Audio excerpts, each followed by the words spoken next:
days, pleasant nights, and welcome to Kingslingers, a Doof media podcast journeying through Stephen King's Dark Tower series and beyond. I am your host, constant reader Scott Daly, and joining me, as always, comatose and riding on the back of my 30-year-old bicycle, it's Matt Freeman. How's it going today, Matt? This is really scary. I'm fully awake. Well, you know what they say. There's no such thing as safely... What was the quote? Fuck, I should have looked this up before I said it. There's no such thing as safely skateboarding, is what it is. You can't be careful on a skateboard, is the actual quote. Have they ever tried this? Have they ever tried taking people who are catatonic and putting them on the back of a speeding bicycle? You know, I can't say that they have. I don't know who the they in this instance you're referring to is, but I'm going to say no. They have never tried it. They should try it.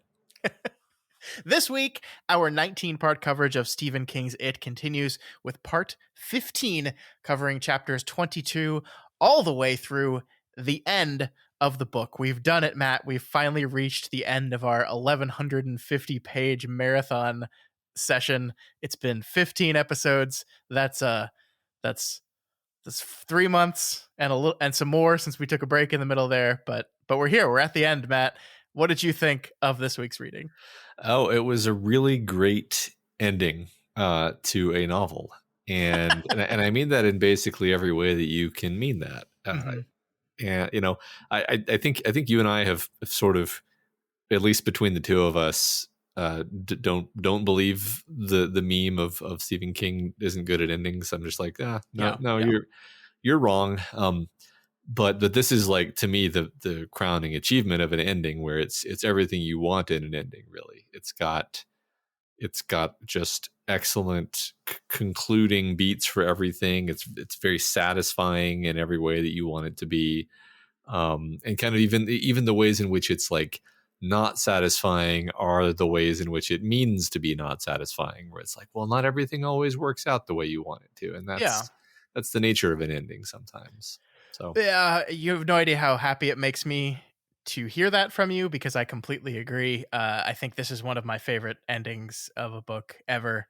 The last few pages, the last few words, the entire kind of dream that Bill has, that's all in italics at the very end of the book, that's kind of interspersed with the Audra bike ride that we've already made fun of, is some of, I think, King's most beautiful, poetic, and meaningful writing. It really just kind of brings everything that this book is about together in just some beautiful words. Like, I'm going to be honest with you, man. I don't know how we're going to talk about it, because the script here, what I've done for the epilogue, is just pulled a bunch of quotes. And I'm certainly not just going to read them all the entire time, but I couldn't help myself, because it was just like, oh, that's a beautiful, meaningful, impactful, perfect quote. And that one, and that one, and that one, and that one. And I just couldn't stop myself. yeah, it'll probably just give us some material to rip on. Sure. Yeah, well, no, I'm so happy you felt that way. We've got a lot to talk about today. This is a huge section, one of the biggest that we've covered in the book so far. I don't know why I always do this to us, but so let's get right into it. So much to say. Let's do it. Okay.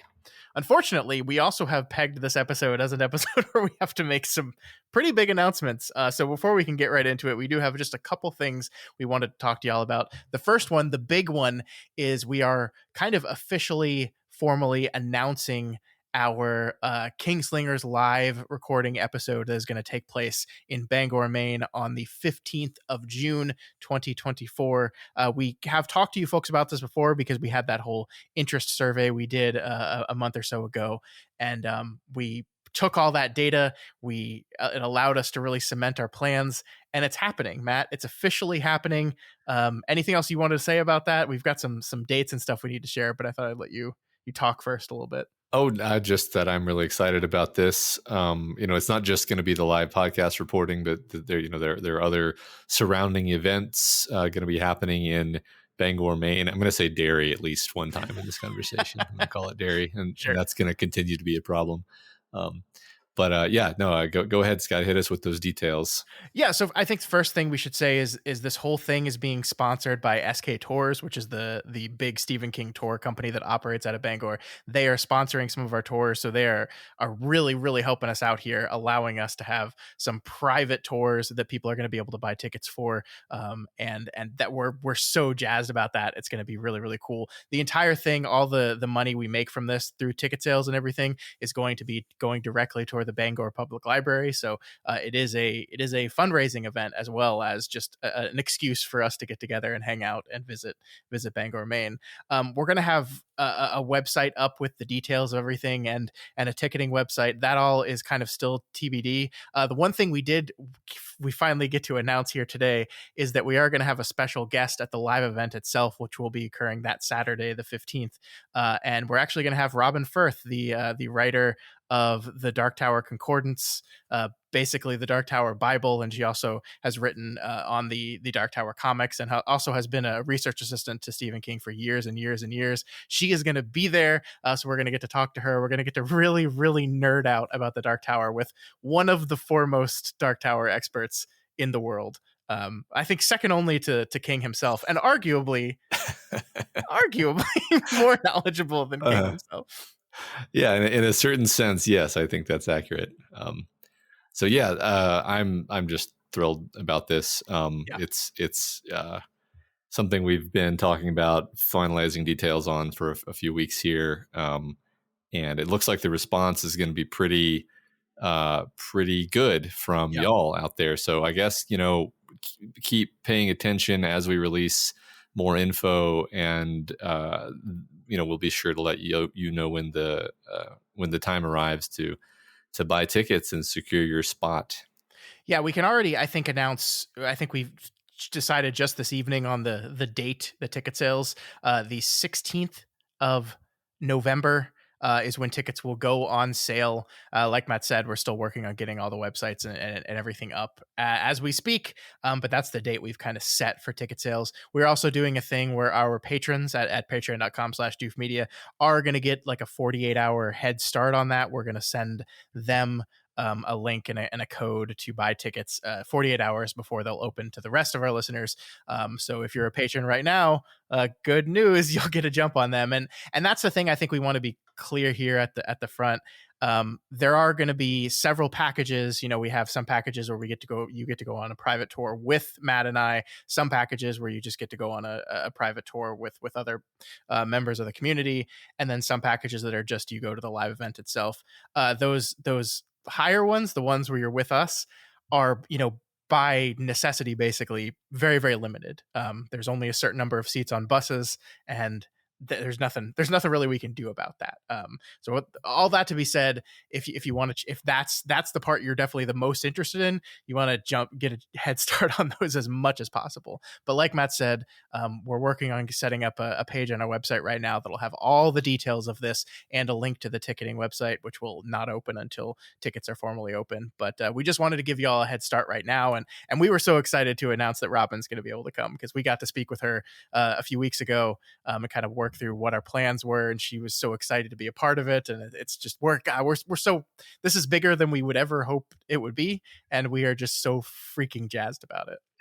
Yep. So glad to share this with y'all. Yeah, there's gonna be t-shirts, there's gonna be merch, it's gonna be it's more things than we've ever done. It's gonna be a huge undertaking. We've got some wonderful helpers that are making it all possible for us, but we're so excited to meet so many of you guys. It's gonna be great. So yeah, make sure we're giving this to you a month in advance, because we want you to have as much time as possible to kind of look at the dates and make plans and make sure that it can all work before the tickets go on sale. So we will keep reminding you over the next few weeks. But yeah, that's the big announcement. Kingslingers Live, June 15th, 2024, Bangor, Maine. It's happening. It's really happening. Yep. Matt, we did have one other quick announcement, and this is not going to apply as much to our Kingslingers listeners, but we did want to just let people know. We, of course, are part of a group of podcasters, and some of our friends in this group who have been running a podcast for the last 3 years called Pale Reflections, which is a podcast based on the Wildbow web serial Pale, which was being written during those 3 years, and they were kind of following along and covering his book as we did on the Ward and Worm podcast we've talked about so many times in the past. That show has just finished up in the last week, and as our Australian friends tend to do when they finish reading their books, they have decided for some crazy reason to have a 24-hour live stream over on our Twitch channel. That's Twitch .tv/doof media, where they will basically just be hanging out, celebrating the book and raising money for charity. There's going to be guests. Matt and I will be on there for one segment. The author of Worm and Ward and Pale will be on there for a segment as well. It's going to be a great fun time, and of course it's raising money for a great charity. I think it's a child's charity based out of Australia. So we just wanted to let y'all know about that. Most people listening probably have not read that book, but that doesn't mean you can't hang out and maybe donate some money to a good cause. So once again, it's happening this weekend. I believe it starts Friday night. Because it's all messed up because it's Australia time. But, but just head on over to Twitch if you have a Twitch account. Follow at twitch.tv/doofmedia, and you'll see when they're live and can pop in at any point during their 24 hours of streaming. It's gonna be wild. Yeah, it's going to be intense. And like Scott said, we're going to be there, I guess, Saturday night US time, somewhere in there. It's going to be fun. Yeah, definitely. All right, so that is it. That is our big announcements for the day. Let's get into the main event. Let's talk about Stephen King's It, the end. We start this week with chapter 22, named The Ritual of Chud. I just want to say, I know I said this the last 2 episodes, but we're calling it Chud here at Kingslingers. That's what it is, and I don't even think I'd change it if Stephen King himself told me otherwise, because chewed just feels so weird to me. I just don't like it. It's like Cuthbert. No, it's Cuthbert and it's Chud. Yeah, maybe King really likes the E sound and he just wants to put it in stuff. Could be. All right, so this chapter begins in 1958, and just as a kind of a follow-up note from what we talked about last week, where we kind of the years that these 2 events were taking place was not part of the information as we transitioned between sections. It is now. So this chapter starts, it says specifically 1958, the layer of it. So we're not hiding that now. We don't want that confusion now. So we're just going for it. So we get to the section and the final ish fight between the losers and it begins, led by Bill. They stand against the giant spider it is its physical form. And here we go, Matt. Here we go. We're doing it. Yeah. So as I was kind of suggesting before, this might be my all-time favorite King action set piece altogether. We talked before about how King often tends to go in the anticlimax direction with his action, kind of emphasizing that fights are usually ugly and quick, and not necessarily fun and protracted. But this scene really takes its time. We shift between the physical and the metaphysical battles fluidly. We shift between past and present fluidly, always changing things up and keeping things dynamic and interesting. And I think that allows us to really stretch this out into just a unusually rich and complex action scene, especially for Stephen King. Yeah, I totally agree. And it makes me think of like back when we were finishing up the Dark Tower and we were kind of not specifically arguing against, but discussing the anticlimax of the Roland versus Crimson King encounter. And I think the thing I posited at that point was like, well, what else could it have been? Did you want like a shootout between these 2 people? And like in the back of my head, I was thinking of this sequence and this conflict, and I didn't bring it up because it was devastating to my case.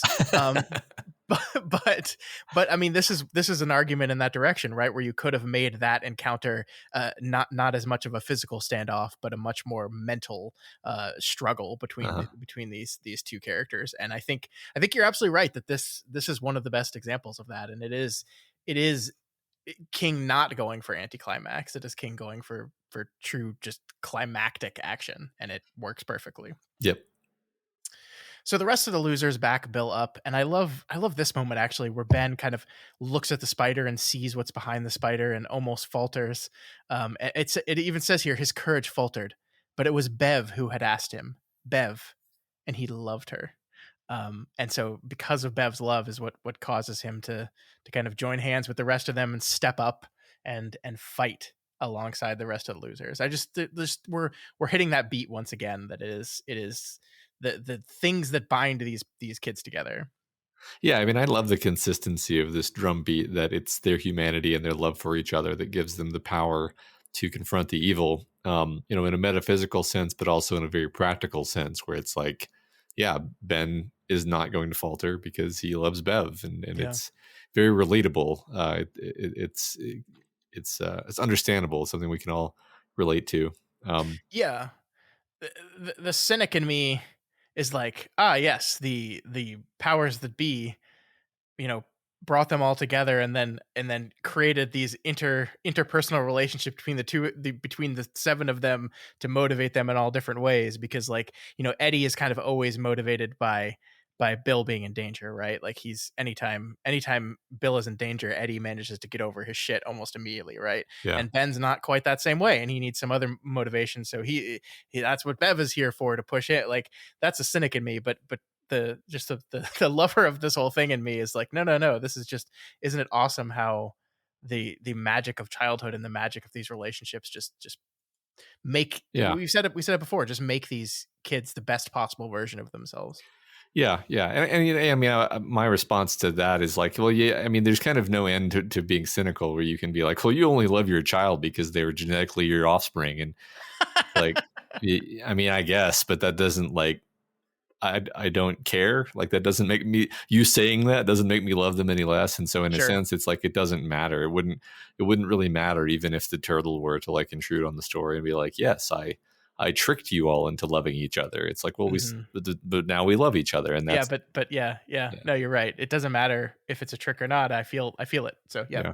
Another thing, before we move on from Ben, I don't know if there's like a better spot to interject this. So I'll just say Ben, like a really great moment for whatever reason for me was when it's later in the story, but I'm just mentioning because it's Ben related, is when they're leaving and Ben is sort of on the verge of breaking down, and we get a little snippet from inside Bill's head, and it's like, Bill took this as a really bad sign, because despite the fact that Ben would never know this, Bill thought of him as an incredibly solid and reliable presence. Yeah, Um, yeah. and I love that. Like, I just love that little moment of internality and detail. It just really makes the characters pop. I don't know why that just stuck out to me so much, and I wanted to make sure to hit that tiny little beat in this That's conversation. That's great. No, that's a fantastic point. I don't think I ever would have pulled that out myself, but I'm so glad you did. And I think that's one of those things that, like, getting to be with these characters for 1100 pages grants you, right? This idea, like, you fully understand these characters and believe in that. And yeah, I mean, Ben would never ever ever ever describe himself that way, but Hmm. Bill would. And Yeah. and like, and you, when Bill describes him that way, you don't go, nah, that's not Ben. You go, yeah, no, that totally is Ben. You're Right. you're so right, actually. Yeah, um exactly. Yeah, well, exactly, because it causes you to notice something that you sort of noticed, but you didn't put words to it. Which is like, well, yeah, Ben is always mhm. reliable and there, and solid and never breaking. He's the one who tackles the werewolf, right? So, Yeah. um, yeah, it's great. Yeah. Yeah. So Bill is sucked into the void as the ritual of Chud begins. It grabs him and throws him out into the nothingness and towards its true form, deep in the macroverse, towards the deadlights, we're told. And the thing I wanted to highlight for you here is this kind of moment where Bill is kind of struggling, and trying to gather his courage. And he says to himself, "Be brave. It's only a mind trick. Be brave. Be true. Stand. Stand." And we're not going to repeat this every time it's mentioned in the climax of the book, which is like a lot. There's several times where the phrase "be brave, be true, stand" are mentioned here. I just wanted to point out here the first one, so we can just establish this, as this is kind of one of the through lines of the rest of the story. And this is, I think, to step back a little bit, is like the through line in King's universe as a whole, right? This recurring phrase, "be true, stand." We've seen it, in The Stand itself. We saw it at the very end of The Dark Tower as well. It is just kind of the King's through line of what the good guys in his stories do. Yeah, I love that he has, within books, he'll have a sort of motif, like for example, um, you can't be safe on a skateboard, but then he has motifs like this across books. This isn't even the only one, but I think Yeah. this is one of the more memorable ones, and sort of in its Mhm. way more beautiful because it kind of encapsulates King's whole thing. It's like Yeah. you call him a softie. It's like the softie, the thing about him that is a softie is very much encapsulated in this idea of, it's not all going to turn out perfect, but it's all going to turn out all right as long as you're true and you stand. Yep. Yep. No, I totally agree. I love it. And the softy in me, just like that speaks to me. Like Mhm. every time I hear the phrase, I just get a little warmth in my heart a little bit. Yep. So Bill starts fighting back against it as it kind of taunts him. He starts repeating his special phrase over and over again. It thrusts its fist against the post, etc., etc. It's really, I kind of love how it's structured, because King is once again using his parenthetical style of having every sentence that it is saying to him is kind of broken up by a couple more words in that repeated phrase in a parentheses, that he's pushing back against him. I just like how it's structurally organized there. I think it's really good. Yeah, me too. I like it a lot. Oh yeah, another thing about Be True is that this came like 8 years after The Stand, which is something I was like, when was this relative to The Stand? And it's 8 years after The Stand. No, I it's don't know. it's good. It's good to Yeah, know that. Yeah. yeah. So there was an interesting thing in the voice acting in roughly this part of the story where, like, kind of as Bill is getting like deeper into Toadash or whatever we're calling it here, the macroverse, um the voice actor is sort of doing the inner voice of it as sounding like Pennywise whenever we're kind of like in the real world. But then Hmm. as we get deeper into the macroverse, it takes on this totally different, totally cold, almost affectless voice. And it gives you this impression that, like, oh, we're in the domain of it. Now we're hearing the true voice of this eldritch being from beyond the stars. And it has dropped the silly, kind of stupid, clownish affectation that it was holding on Earth. And I love that, actually. I love that choice. That's really cool. I like that a lot. Yeah, I don't know if any of that is sort of, I don't know, telegraphed via the text itself, or if that's just kind of surprising Yeah. for you to hear. I mean, yes and no. I think that's a really great interpretation of what is in the text. I mean, like they're like the text does kind of specifically accentuate the idea that Bill is both hearing its voice fade and increase at the same time, Hmm. which is just like a really cool idea. It's like this, like your brain takes a second to process what that means, because Yeah, like how would that work? But it's this really cool kind of otherworldly idea, and I think it's a fun, not spin on it, but I think just interpretation of it to say like, oh yeah, well, we're gonna show the Pennywise voice fade, and it's the same voice technically, but a different affect on it rise as he gets closer and closer to the deadlights. No, I that's really like cool. that. Cool. So as they fly by metaphorical space, Bill sees the turtle alive and well, and it starts chatting with him. And I pulled out this part here, Matt. The turtle spoke in Bill's head, and Bill understood somehow that there was yet another. And that final other dwelt in a void beyond this one. This final other was perhaps the creator of the turtle, which only watched, and it, which only ate. This other was a force beyond the universe, a power beyond all power, the author of all that was. Well, I guess this is Gan, our old friend Gan. I mean, it's interesting, I guess, like, I'll just say it. It's frankly inconsistent with some of the stuff that we've seen in, for example, Insomnia, which shows that there are tiers and hierarchies and bureaucracies of cosmic beings of various purviews striving against each other between order and chaos and so on and so forth. and Bill doesn't see any of this. But it's like, well, I guess I'll just choose to believe that it's not that Stephen King changed his mind. It's that Bill just can't see any of that from this perspective. Yeah, totally. Yeah. I mean, this is in my opinion why I think the larger macroverse Stephen King stuff between books is better enjoyed thematically Yeah. than it is literally, because it's just so inconsistent, and like you can't nail down any particular thing because it changes. And Yeah. I think he is true to his overarching, like, this is why I love talking about, King's concept of evil, and like this idea of be true stand, and these things that are through lines in every single one of his stories, because yeah, the details of all like the makeup of the world shift and change from book to book. But Mhm. I mean, I think you're right that this is the White or Gan or whatever we want to call it. I mean, I also love the idea that like everyone talks about Stephen King inserting himself into a book in the final Dark Tower novels, but he did it right here too. This is Uh-huh. the author of all that was. That's Uh-huh. him. That's him. Yeah. Yeah. I actually did have that thought there. I was like, I used the word. He used the word author. Yeah, I mean, like in technicality, the thing that created the turtle and created it and created everything is the author of the novel. And there is a fun idea of like, once again, returning to the idea of Ka as the thing necessary to move the story forward. Once again, the influence of the White could be seen as that. Yeah. I like that. I do like, speaking of the turtle though, the conversation with the turtle is great. And I think in a very King way, the voice he gives the turtle is not like what you'd expect an all powerful creation god monster thing to sound like. Like, listen to this, son. You've got to thrust your fists against the post and still insist you see the ghosts. That's all I can tell you. Once you get into cosmological shit like this, you've got to throw away the instruction manual. Like, that just doesn't sound like a god, right? But it Uh-huh. just works.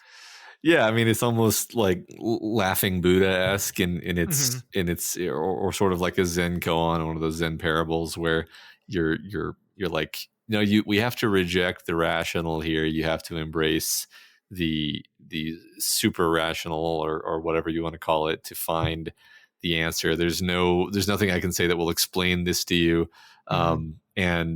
And to be slightly whimsical about it it also just gives a fun and interesting and surprising twist to it. I assume that King met the turtle on some sort of trip at some point, and that's why the turtle is here. Sure. Just got really high once and saw a turtle and said, like, "Whoa, Yeah, turtles." totally. I mean, there's a lot of creation myths around about like the creation of the universe, right? Like, this is not a thing original to King. That's true, and yeah, that absolutely. I mean, yeah, I mean, he borrows from a lot of stuff, Yeah. obviously, like Mhm. very explicitly. Yeah. I like the moment when Bill is sort of like zipping past the turtle, and it's Yeah. like there's a lot of really cool descriptive writing in here where it's this non-Euclidean space, I guess you could call it, where he's like moving incredibly fast, faster than you can even imagine, and he's zipping by the turtle, and yet at the same time he's like barely moving past the turtle, and it's kind of like you just said, he's moving, the voice is getting louder and quieter at the same time. It's like this space that he's in is full of contradiction, Yeah. in ways where King will say a thing and you're like, yeah, and then you're like, what?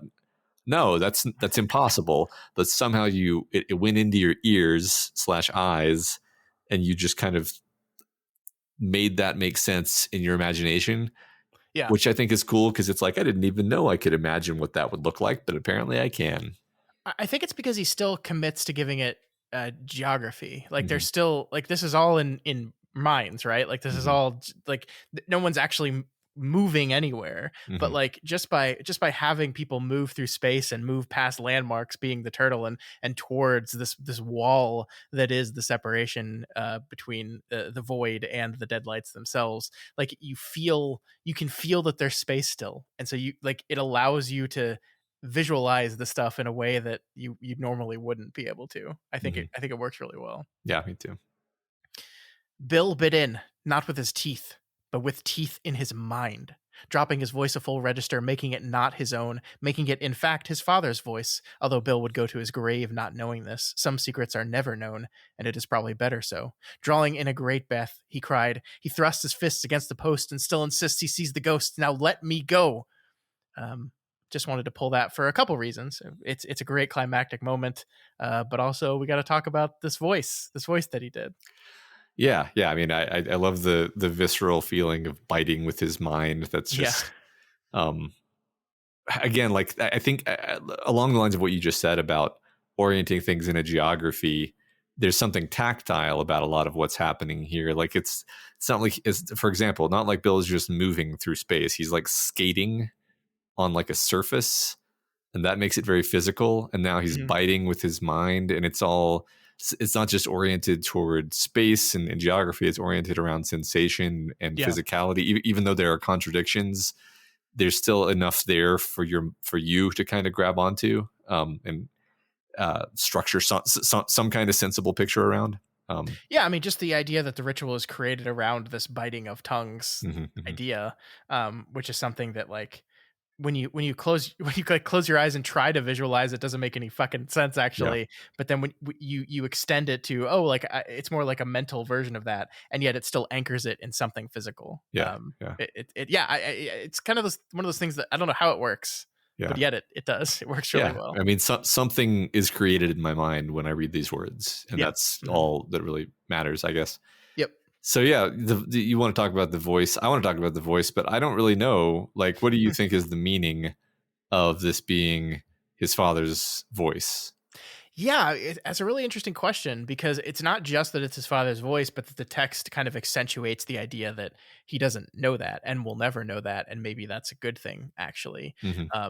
It is, like, Bill's relationship with his parents is so complicated, right? Like, these are people who suffered a terrible tragedy in the loss of their youngest child and reacted to it terribly by isolating and alienating their eldest child. And not to jump ahead too far, but like, one of the things that Bill believes in wholeheartedly that allows him to kind of believe hard enough to win is your mother and father will love you again, still love you, and will realize they love you again, and that's, everything's going to work out great, and that's the innocent belief of a child type stuff. I think it just speaks to the incredible power that his father has over his life, and like, just the idea of, like, a child's love for their parent, and like, despite the fact that their parent has frankly treated them like shit for the past year, when he needs to change, when he needs to shift to suffer all his to summon all his power, he inadvertently and unknowingly channels his probably original hero, which is that of his father. Yeah, sure. And I mean, I love that. It's not that I had no idea, because King often talks about the idea of the father, the idea of the father, the face of the father, in this case, the voice of the father, as being a kind of line of spiritual connection to some source of strength and power. Yeah. But I was like, but I don't know, this felt like more than that. And I like what you just said as an elaboration of that. Yeah, that's great. I do really like the idea that, like, it's better that he never know that, because, like, I think it would just fuck with him too much, actually. Yeah. Like, what does that mean? You would try to search his mind and figure out. Well, and I think it's good to let him own this as his strength, because it effectively is his strength. Like, it's not like it ceases to be his victory just because it's his father's voice. It's his own strength that he sort of is channeling, I don't know, obtaining somehow via the fact that he's able to be like his father, or be, I mean, you could spin it a different way than what we've been saying, and just say, like, a child's idea of strength is usually, especially a boy, is their father. Yeah. And so to play act strength is to have that strength in some sense, and to speak in the voice of your father is to pretend at and maybe borrow some of that strength. Yeah. So you could say, I guess, that he remembered the voice of his father. There you go. Exactly. So Bill is instructed to believe in all the things he has believed in, the Tooth Fairy, Santa Claus, that his mother and father will love him again, a long list of things. And I love this moment so much, Matt. He suddenly began to laugh in the darkness, not in hysteria, but in utter delight and amazement. Oh shit, I believe in all of those things, he shouted. And it was true. It's delightful. I love the oh shit. Yeah. Well, that's my favorite part about it is, and we talked about this last week about the fact that, we, the reader, know that this confrontation ends victoriously. And so Mhm. we're allowed to kind of play this as what it is, which is almost kind of easy, right? Mhm. Like Bill, of course, with the joint force of his friends behind him is able to defeat it here. And it's almost simple. It's just like that delight in Bill's mind that, oh, believing in this stuff, that's not hard, actually. I can very easily do that. You're telling me to believe all these things? Oh, I do. You're done. Easy. I'm there. I'm already there. And that really accentuates the fact that like Pennywise just didn't know what he was fucking with here. Yeah. And it also does this really interesting thing where it causes you to in the back of your head as we move into the adult version of this encounter go, oh, Yeah. that part's definitely not going to be as simple next time around for sure. No, that's true. That's a great source of tension, and I Mhm. love the all of the subtle choices that King has made in structuring this climax. Where, in terms of sequencing events, where, Yeah. like you just said, even this victory here adds a note of tension for later. Mhm. Um, yeah, that's great. Yeah. Speaking of which, Bill kind of in this moment as it is defeated and fleeing, he receives a warning to finish it, to make sure it's dead. But what's happening is kind of the acidic burning webbing from its layer is beginning to collapse and fall all around them, and so the losers decide to run away instead of following it. I love how the text kind of wields the concept of belief here, right? Because we just had this moment where like he believed in all these things, and it was his belief in all these things that allowed him to win. But also, like we get this moment here where it screamed in its death throes, or Bill earnestly believed, right? And so it's like the same power that allows them to live this encounter and defeat the monster is the same belief that damns them to have to come back and repeat this 27 years later, Yeah, yeah. I think so. I mean, I think my feelings about this, the fact that they had to come back as adults, have shifted a bit over time. I'm not really sure if I like believe this, but I guess I wonder if maybe it was always fated that they're going to have to fight it once as children and once as adults, and that's just what has to happen. That's maybe the only way to kill something as powerful as this being, is to sort of devote a lifetime to fighting it, to use both the powers and strengths of a child and the powers and strengths of adults Yeah. to do so. I think you're right, possibly, because we're going to get to it as we move into a lot of more scenes. But belief has been like one of the constant refrains throughout the story. The power of belief, what belief does, what belief doesn't. But there is another concept introduced here at the very end of the story, and that is the idea of desire and the strength of desire and what desire does for our characters. And I do believe the book is making a comment on desire as children certainly do desire things, but the ability to look at that desire and harness desire in a way seems to be something specifically adult, I Mhm. think. Yeah, I think so. I think um, I agree, and it was interesting that the word desire, maybe it was occurring throughout the book and I just didn't notice, but it definitely occurs much more in this this week's reading, basically as we Yeah. approach the end. It's sort of, it was like it was always there, but the word itself Hmm. becomes a lot more frequent here. Yeah. Yeah. All right. So from here, we cut back to Bill, back in the deadlights, but now it's 1985 and he's bald, which is awful. I How's can say that? that because I'm bald. Yes, yes. We see immediately here, Matt, that this isn't going to go as it did last time, as we kind of already expected, possibly. We see that as Bill reaches out to grab its tongue with his mind once again, he misses. He misses. And it's like, oh, shit. Yep.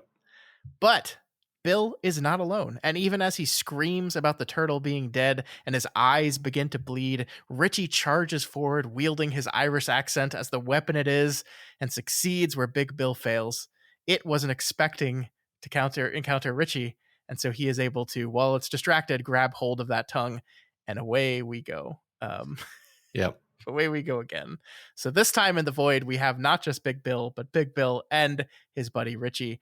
And it seems like, maybe their combined power might be enough to win, but it starts bucking, and Richie starts losing his grip on his friend. I just want to comment that I love that it's Richie again, because Richie now is cemented as having this important role in the group, Yeah. where he is the always reliable friend, right? It's, you could even argue like maybe it was Mike who was supposed to go on the adventure to see where it came from, but Richie refused to leave him, and so Richie comes along on that astral journey, and Mhm. now here Bill can't defeat Pennywise, so Richie steps in and joins him. So Richie is this guy who's like, he's not the star, but he's always there to throw himself into danger to accompany you on your spirit quest into, the afterlife or whatever. Yeah, absolutely. I mean, and the Richie and Bill of it all, I think, makes a lot of sense too. Like Yeah. as the wheel of this, their first real encounter with Pennywise was Richie and Bill going down into that basement, and their encounter with it together here as adults. Yeah, it makes a lot of sense. I agree. Yeah. Another thing that just bothered me so much, took me completely out of the book, was like, so you're asking me to believe that this timeless cosmic being, the turtle, it died somewhere between 1958 and 1985. Yeah. Oh, okay. All right. No, Matt, it's like a metaphor. Oh, it's like a symbol of childhood passing, maybe? Yes. Oh, okay. Yes. All right. Well, never mind then. For those at home that can't detect Matt's dripping sarcasm, Uh-huh. he didn't actually care about this. At least I hope not, Matt. No, Jesus. No, I didn't care about this. Well, I cared about it to the extent that I was like, what does it mean that the turtle died? Yeah. And And that was always the interpretation for me, that the turtle is kind of a symbol of their childhood, and like the view of the universe and the creation of the universe as a child.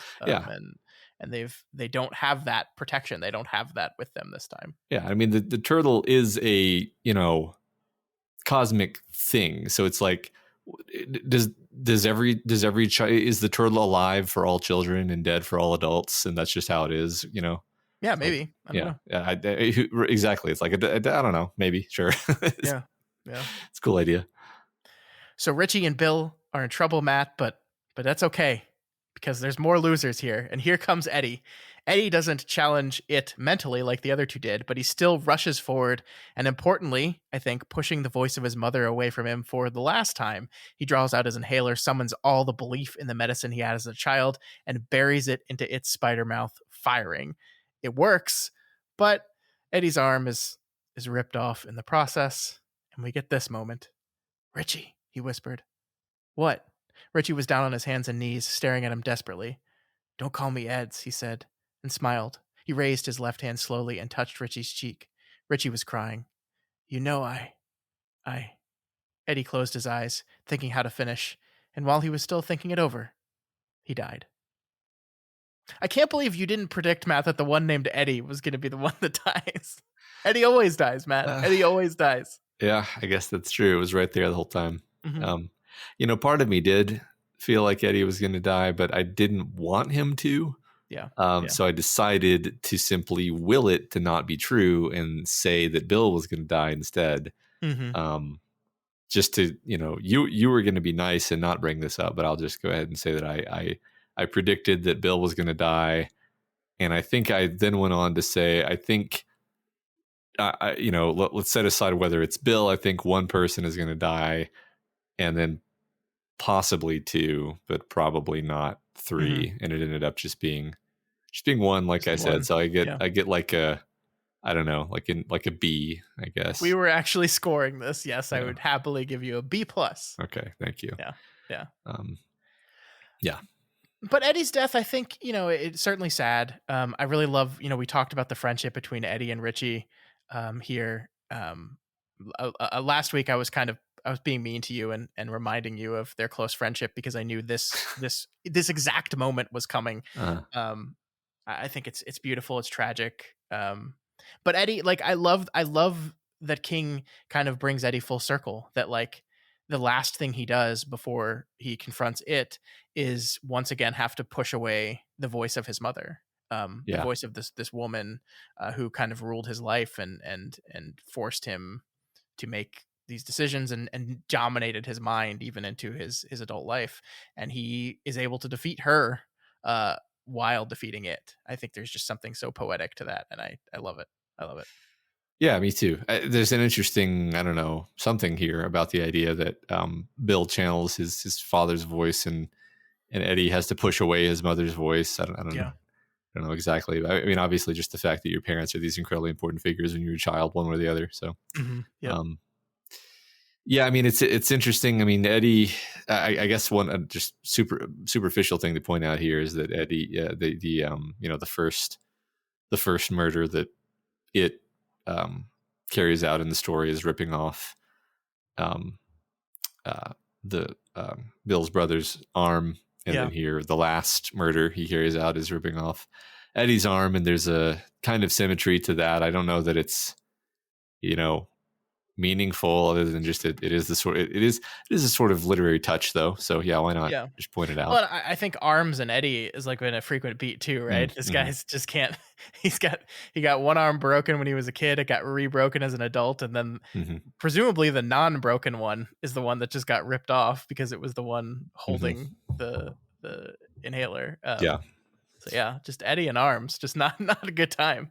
Yeah, you're right. That has to be the case. That's a great point. Yeah, drawing our attention to the arms repeatedly. Sure, Yeah. you're, Yeah. you're totally right. So from here, King cuts back to Derry as a whole, and we kind of see here as the fight against it really starts to wind up. So does the storm at Derry.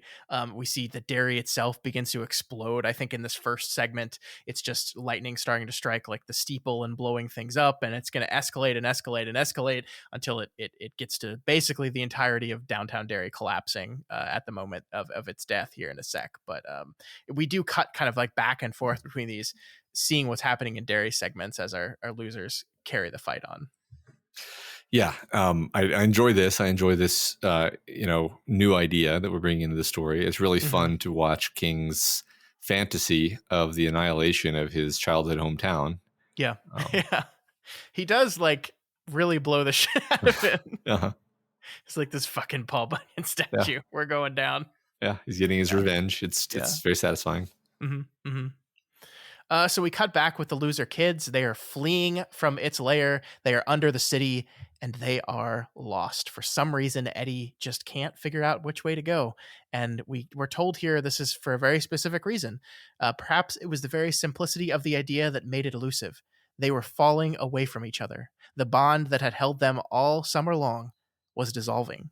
And it says they were becoming just children again, and children can't magically navigate their way out of a maze like sewer because they're just children. So our characters are lost and stuck, and that's when Beverly comes to them with an idea, and she begins taking her clothes off. But before we get into all that, we cut back to 1985 as it is once again fleeing from the losers. They're not going to make the same mistake again, then, though, Matt.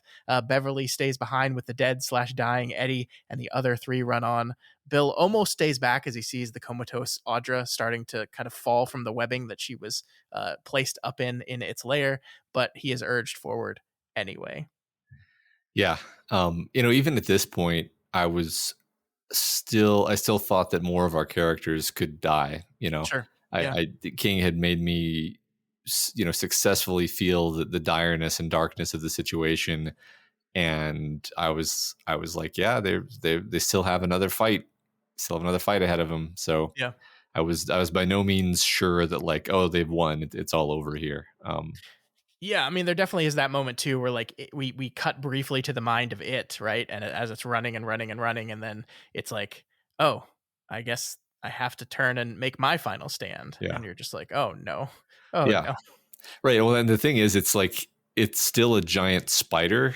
Yeah, You yeah. know, that was the thing that kind of smacks you at this point, where you're like, okay, you Mhm. beat the like psychic battle, but it's still a huge Shelob like monster. Everyone was Yeah. waiting me to say Shelob.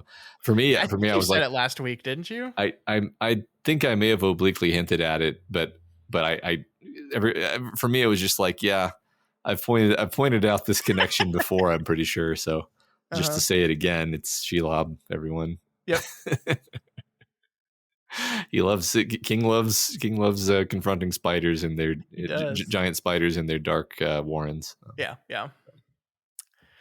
So the three losers head down the path towards the running it, and that's when they see eggs, it eggs, for lack of a better phrase. And Ben breaks off from the rest of them. The other two go forward. Ben stays behind to smash them all one by one. I think he says he smashes like 100.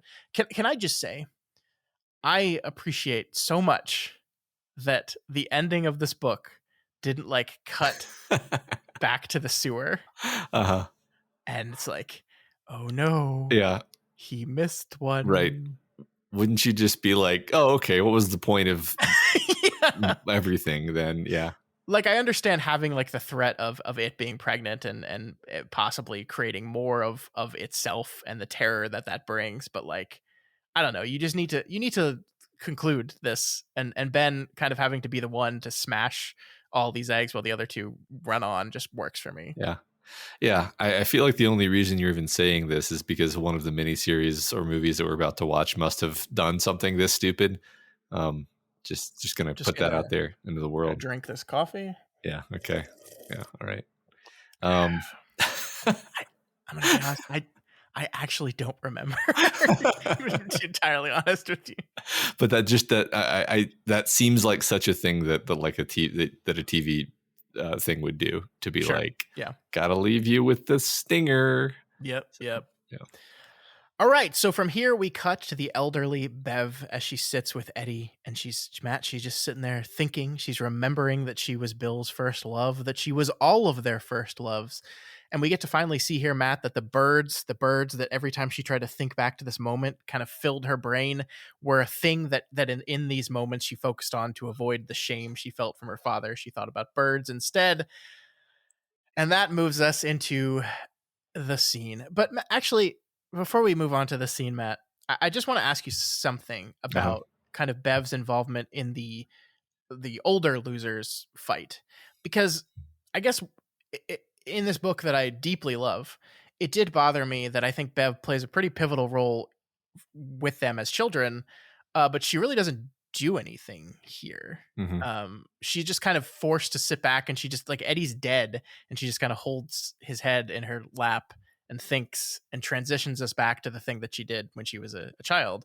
But I don't know, it just always kind of bummed me out that like everyone had a role in this fight as an adult, and Bev didn't. Does she have any role in like getting Audra out of the web or something like that? Is that She not helps a little, a I little bit? guess. Yeah. Yeah, not yeah. I don't have much to say to you there, because I kind of agree. Where it's you just kind of, yeah. I mean, I guess she kind of prompts people to be like, yeah, it really sucks that Eddie's dead, but you got to go finish it or something. It definitely is less than you want to see from her in this pivotal moment. But Yeah. I say all this like with the idea that I love Bev as a character, and I love her in this book a lot. It's just like one small thing like didn't ruin the ending for me, but it just occurred to me on this reading too, is like, huh, Bev really isn't doing anything here. And maybe it's mhm, because she had to do a, a lot when they uh-huh, were kids, that she's kind of more passive in this encounter, but it's yeah, definitely there for sure. yeah.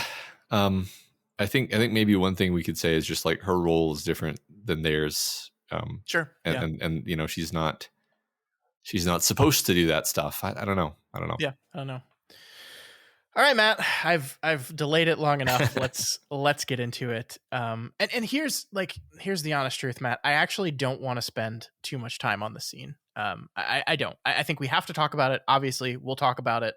But the thing that annoys me the most about this sequence is actually how people like take an 1150 page book and just boil it down to these 5 pages and that's it, just Yeah. 5 pages out of everything here, and this is all they talk about, that bugs me. I don't like it. And so Yeah. I don't want to spend the whole episode talking about this sequence. No, and I don't think we're going to need to, No, no. because like, even to just do our job of analyzing the story, it's actually, King is not leaving us adrift here. Like, the Yeah, scene is very clear about what the point of all of this is. yeah, If anything, it solidifies a lot of what we've been doing with Bev and Bev's sexuality throughout the story yeah. it all sort of culminates here. Mhm.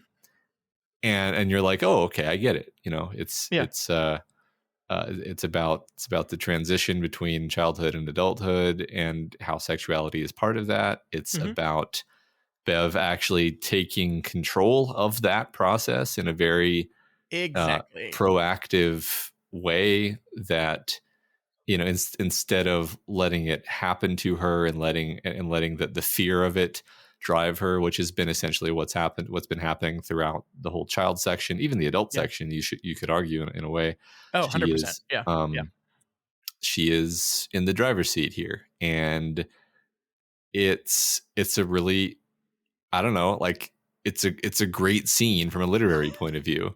yeah, You yeah. can That man, this is the frustrating thing because I completely agree, and I want to be clear here. Like, if you like this book in spite of this scene, or you do not enjoy this book because of this scene, I think that's weird that you're listening to us. But hey, whatever. I get it though. I do. Like, this is a lot, right? It's weird, Mhm. right?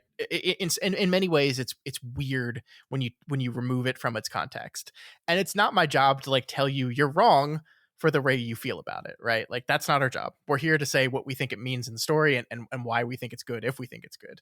And all I have to say is I agree with everything you said, and I think we need to get into some of the details of that here in a sec. But like, when I read this book for the first time, I was like 13, right?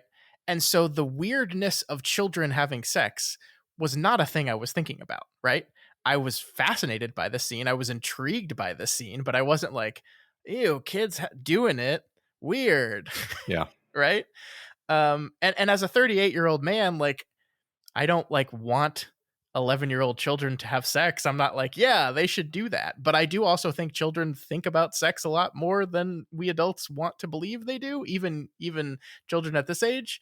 And I do have an appreciation as an adult for what King is doing with this particular act on a much deeper level than I ever did as a kid. So like, my feelings on the scene have shifted throughout the years, throughout the rereads. But I think when you read this thing in context, it's not titillating, right? Like, there's nothing in this sequence that is like, oh yeah, you getting turned on. Like, it's not written that way at all. Mhm. And what you said is so important, that this whole thing is from Bev's point of view. It's from Bev's perspective, and she is the one driving it. It's her idea. She's the one talking them into it. It is her grasping hold of her power, of her sexuality, this thing that has been denied to her, or taken from her through the way she's been treated throughout this book, and she's grabbing hold of it, and using that incredible power that is sex, to, to be hers. Mhm. And yeah, that's yeah, like, yeah, they're kids, but they're also not kids in a lot of ways. Like, they're in this liminal state. That's like the point. Yeah. Yeah, I mean, from my experience as like the first time reader, first time I've actually read this scene, is like, I just wasn't thinking about their age. Like, Mm-hmm. it was interesting to me that um the so from a like prose level, actually, like, King is his so everything is dark. It is dark in the scene. You Mm-hmm. can't, and so descriptive words, everything is usually described in this section in terms of the sounds and the feelings, and also just sort of like ineffable, like knowing where a person is relative to you, because humans can do that, Mm-hmm. which is mostly sound, I guess. And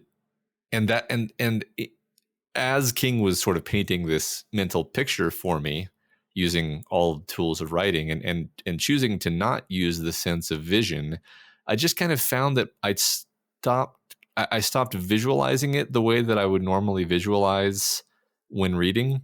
Sure. And thus I kind of just stopped seeing them as kids. And it's not like it doesn't matter that they're, it's not that their age doesn't matter.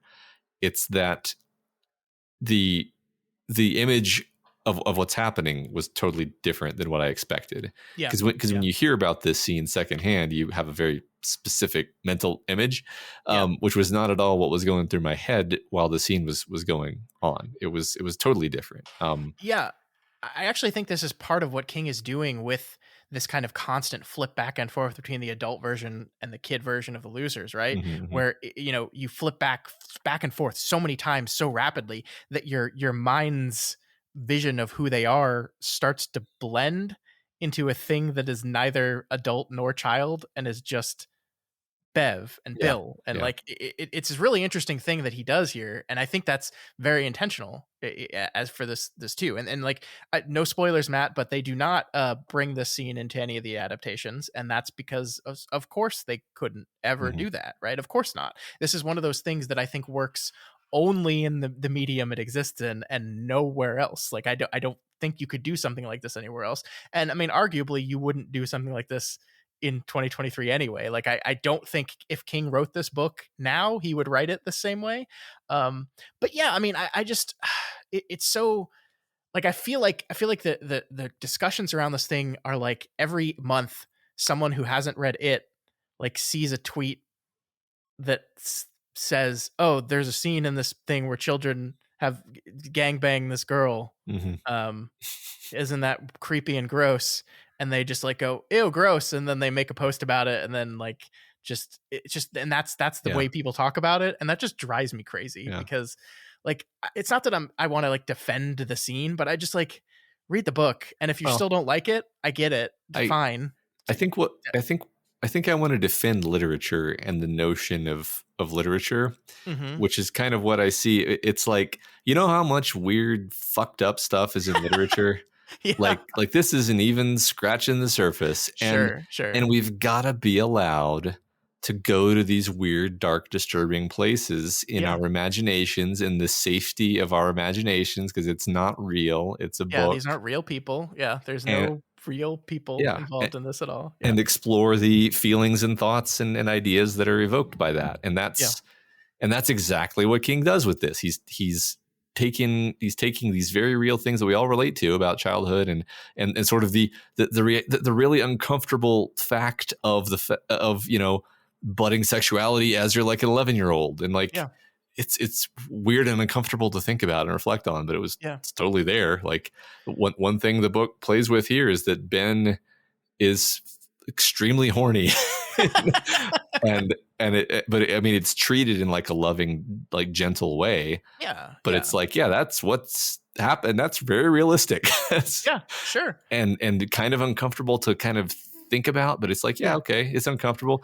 This is But it's not supposed to be it's uncomfortable. supposed to Like be no not, one yeah, King did not want you to read the section and be like, "Fuck yeah." yeah, He wanted you to feel a little uncomfortable with it too. yeah, And like that's part of the point. Like he knew what he was doing with this. Like yeah, he's not an idiot. Even in the 80s when I think like this kind of sexualization in storytelling was much more rampant than it is now, he's not an idiot to think that like, "Oh, no one's going to raise an eyebrow at this sequence I've put together in my novel." Like of course he knew. He's yeah, not stupid. But yeah, that's part of the point of it is that you're supposed to be made a little uncomfortable of it. yeah, But I do to get back to the bev of it all. Like this is the thing that really sealed it for me more than ever this time. And I think our friend Jody, who mentioned this to me a few weeks ago, like the entirety of the book up until this point, Bev is externally sexualized constantly, right? Like her father, even Ben in the most loving way possible, right? Richie as well. Even the text, the prose of the book, like the sections we were talking about, when she's wearing these shorts that are too short and her underwear kind of poking out a little bit. Like we got to that part, and I'm gonna be honest with you, I didn't know what to do with that because I felt a little uncomfortable about that. And it's like when you look at it here, it's like, oh, we were doing that on purpose. Like the world, the universe, existence is sexualizing Bev. It is doing it. She's 11. Yes, but everything in the world is sexualizing her. And this Mhm. is the moment where she looks the world in the eye and says, that's mine. I'm going to take it. I'm going to own it." And that's what she does. And you know, is it weird? Is it uncomfortable? Sure, but there's a sense of power to it, a sense of of culmination to everything she's been going through, of her grabbing hold of that and saying, "No, this is mine." Like I love this moment. Is this what her father was afraid of? Well, he might be. There was power in this act, all right, a chain breaking power that was blood deep. She felt no physical pleasure, but there is a kind of mental ecstasy in it for her. She senses the closeness. Like that's this is all. This is not even about the rest of the boys, right? This is all about her and Yeah. all about her power and all about her owning her power. Yeah. Yeah. I mean, just to reflect back on what I was saying about the nature of the prose and how things are being described in this scene, it's all, you know, you could almost call it female gaze, Mm-hmm. although that's not quite right because it's not visual. It's more just like her thoughts, her perceptions, her Yeah. internalization of all of this, and the boys, you know, like you said, the boys are there and they're an important part of what's happening, but Mm-hmm. it's all very centered in her experience of this whole event. Mm-hmm. And I Um, love this part as well. You know, speaking of the title of the book, for many of them, sex must be some unrealized, undefined monster. They refer to the act as it. Would you do it? Do your sister and her boyfriend do it? Do your mom and dad still do it? And how they never intend to do it. Right. And so yeah. this is like we talked at the very, very beginning of this whole thing. If perhaps it was had more meanings than just the monster itself. Mhm. And of course it does. Of course it does. And here's one of them. I felt stupid for not thinking of this, especially since how much sexuality comes up. But I mean, yeah, it's this exactly as he says here. It's this thing that is so powerful and scary and weird that we Hmm. refuse to name it, even when Yeah. we're children. It's the thing which we're not even going to have a real euphemism for it. We're going to have the most generic euphemism imaginable Yeah. of just it, because it's so unapproachable. Yeah. That's great. And they defeat it, and then they defeat it. Yep. Yep. Yeah. So yeah, I mean that's really all we wanted to say. I'm sure there's a lot of differing opinions about this, and I think that's totally fine, right? That's the cool thing about literature. But I think that summarizes kind of what I've been planning this for a while. I've been thinking about this for a while, Matt, and I think this is really what I wanted to say about this.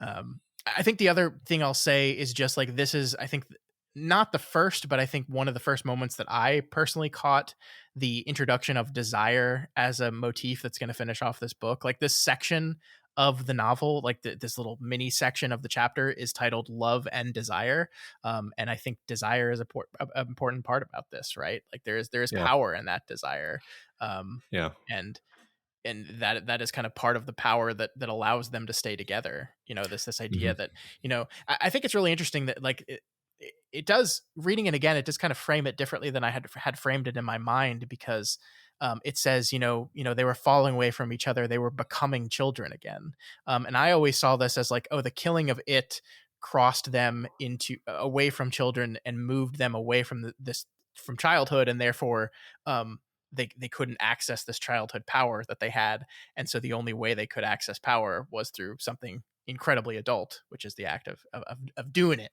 Hmm. But the way the text makes it seem is like, no, they were just turning into regular children again, and but they are children in this liminal state, and the only power they have access to is this particular power. Hmm. Yeah, just to riff on the idea of love and desire, there's clearly a dichotomy being cast. Those aren't meant to be synonyms; they're meant to be different things. Hmm. Yeah. And I mean, I think the sort of Ben in this scene in this moment is a great example, because he loves Bev, but his love has always been this childish, extremely, you know, not uniformly perfectly chaste love, but generally speaking, the complexion of Ben's love for Bev has been very romantic and pure. Hmm. And here the desire creeps in. The desire Yeah. really takes over, and that's and it's different. It's a very different thing, and it has Yeah. its own power, which is just a different kind of power. Yeah, and they're both necessary, right? Like Yeah. if their love for each other was enough to get through this moment, then they wouldn't need this act. Yeah. But Yeah. it's not. It requires the power of that desire for something just incredibly adult and incredibly not childish. That because they're moving away from that. Hmm. Yep. Yeah, yeah. All right. So from here, we move to chapter 23, titled Out. This chapter begins with the continued destruction of Derry in 1985. This time, Matt, we witnessed the collapse of the standpipe and the memorial park with which it sat. I don't have too much to say about like the Derry destruction other than to say like it's happening. And I think the fact that we're outlining all these landmarks in which the children had an encounter with it as being places that are collapsing first means something, right? Yeah. Um, I did like this little poetic beat here. It says, for the first time since October of 1957, sandbags began to go up along the canal's cement sides, as if like to say pretty definitively it's ending the exact same way it began, right? Everything began with the flood in 57, in which Georgie was murdered. And it's going to end again with a flood, just like this. Yep. Yep. I love it. I kind of agree. It's I don't know what to say about it other than it's fun. You know, it's kind of it's almost like a nice change of pace to go watch all these people, these little vignettes, you know, these sequence of interesting, you know, sometimes humorously cynical vignettes Yeah, about yeah. these various characters who are, you know, maybe you feel bad for them, maybe you feel like they deserve it. Depends case by case. Yeah, So it's I just agree. fun. I think I didn't spend a lot of time pulling it because there's not too much to say outside of that. But I agree. Like I enjoyed reading the pages of the guy who works for nothing to clean the bar, but he's got this unspoken bonus, which is he gets to suck the taps dry from the night before, and we get to like see him experience his death as everything comes crashing down. Like they're enjoyable sections that I think highlight some of what King is best at. But yeah, there's just not too much for me to say about him outside of that. I guess the one final thing I'll say is that page count wise, this is not minor. This is a No, fairly no. significant amount of time we spend on the destruction of Derry. Yeah. Yeah, Well, because Derry is so intrinsically linked to it, right? Like yeah, Derry is it. We've been told over and over again, and so we don't need to see just the death of it. We have to see the death of Derry in a lot of ways. yeah, yeah. So from here, we cut back to Bill and Richie as they hunt for the fleeing it. I love this quote right here, Matt. Bill could smell its stinking aroma and realized with sudden horror that it was the smell of the barrens, the smell they had taken for the smell of sewers and polluted streams and the burning dump. But had they ever really believed those were all it had been? It was the smell of it, and perhaps it had been the strongest in the barrens, but it had hung all over Derry like a cloud, and people just didn't smell it. It's great. I love it because like this is one thing that I think you kind of questioned earlier in the novel was like it just seems like they're hanging out in this place that is its territory, right? Like the Barrens is really close to the sewers, which is really close to where it hangs out. And so like they're kind of living in the danger zone a lot. And this idea that like they were just surrounded by it constantly. The smell, that shocking realization, it kind of maybe goes to make sense why that moment at the end where Bill stays back after they've all made the promise, and Bill looks at the Barons and says, "I never want to play here ever again." Like it Yeah, maybe that it makes sense a little bit. yeah, yeah. I think it does. I'm still not. I'm still like, what? Why? You know, were they attracted to the Barons, or was it just that they could only really play in the Barons because they were getting harassed everywhere else? I mean, I guess it is the latter. I guess the text isn't that cagey about this. Um, Yeah. I mean, thinking metaphorically, this is like this place of actual great danger that has become kind of a haven to them. mhm. Is really interesting. And like these, trying to think of how to word this idea that like they are the safest from the world when they are closest to the monster, I think is just really intriguing. Yeah, it's just like Pippin said to Treebeard. You just got to work on those fucking Lord of the Rings references. That's real thin, buddy. That's real thin. It's exactly what he said. The closer we are to danger, the farther we are from harm. There you go. I don't think that's actually true in this case, though. Like, I think it like the irony of the losers is that every other version of them goes to play in the Barrens because it's the only place that they feel safe and are picked off one by one by it, right? Hmm. Like Hmm. this is like it's almost the reason the Barrens is so welcoming is because as a place for the misfits of the world is because that's exactly what Pennywise wants. It Hmm. just so happens that these misfits stick together. Yeah, yeah. There's that they have their hidden source of power that it doesn't understand, and they Yeah. stick together. Yeah, that's true. Yeah. Yeah. Finally, they get to it. It tries to manipulate Bill for the last time, promising him long life, promising him Audra back. But we see, delightfully, by the way, that Bill doesn't even hesitate. With a scream building in him, building up and up and up, Bill charged. Richie ran with him stride for stride. They struck together with their right fists, but Bill understood it was not really their fists they were striking with at all. It was their combined force, augmented by the force of that other. It was the force of memory and desire. Above all else, it was the force of love and unforgotten childhood, like one big wheel. There's that word desire again, Matt. There it Hmm. is. Yep. Um, and thus they fucking rip it apart. Yep. They just dive into it, rip it apart. Bill finds its heart and crushes it in his bare fucking hands. And we also see at this moment, by the way, that Downtown Derry itself just like totally just collapses into the ground. Yeah. No, I love, so we were just talking about how we were worried at the idea that like, okay, well, they still have to go fight a giant monster spider. And it does, give Richie a good smack, Yeah. which causes him. I actually was at that point, I was like, well, Richie's dead.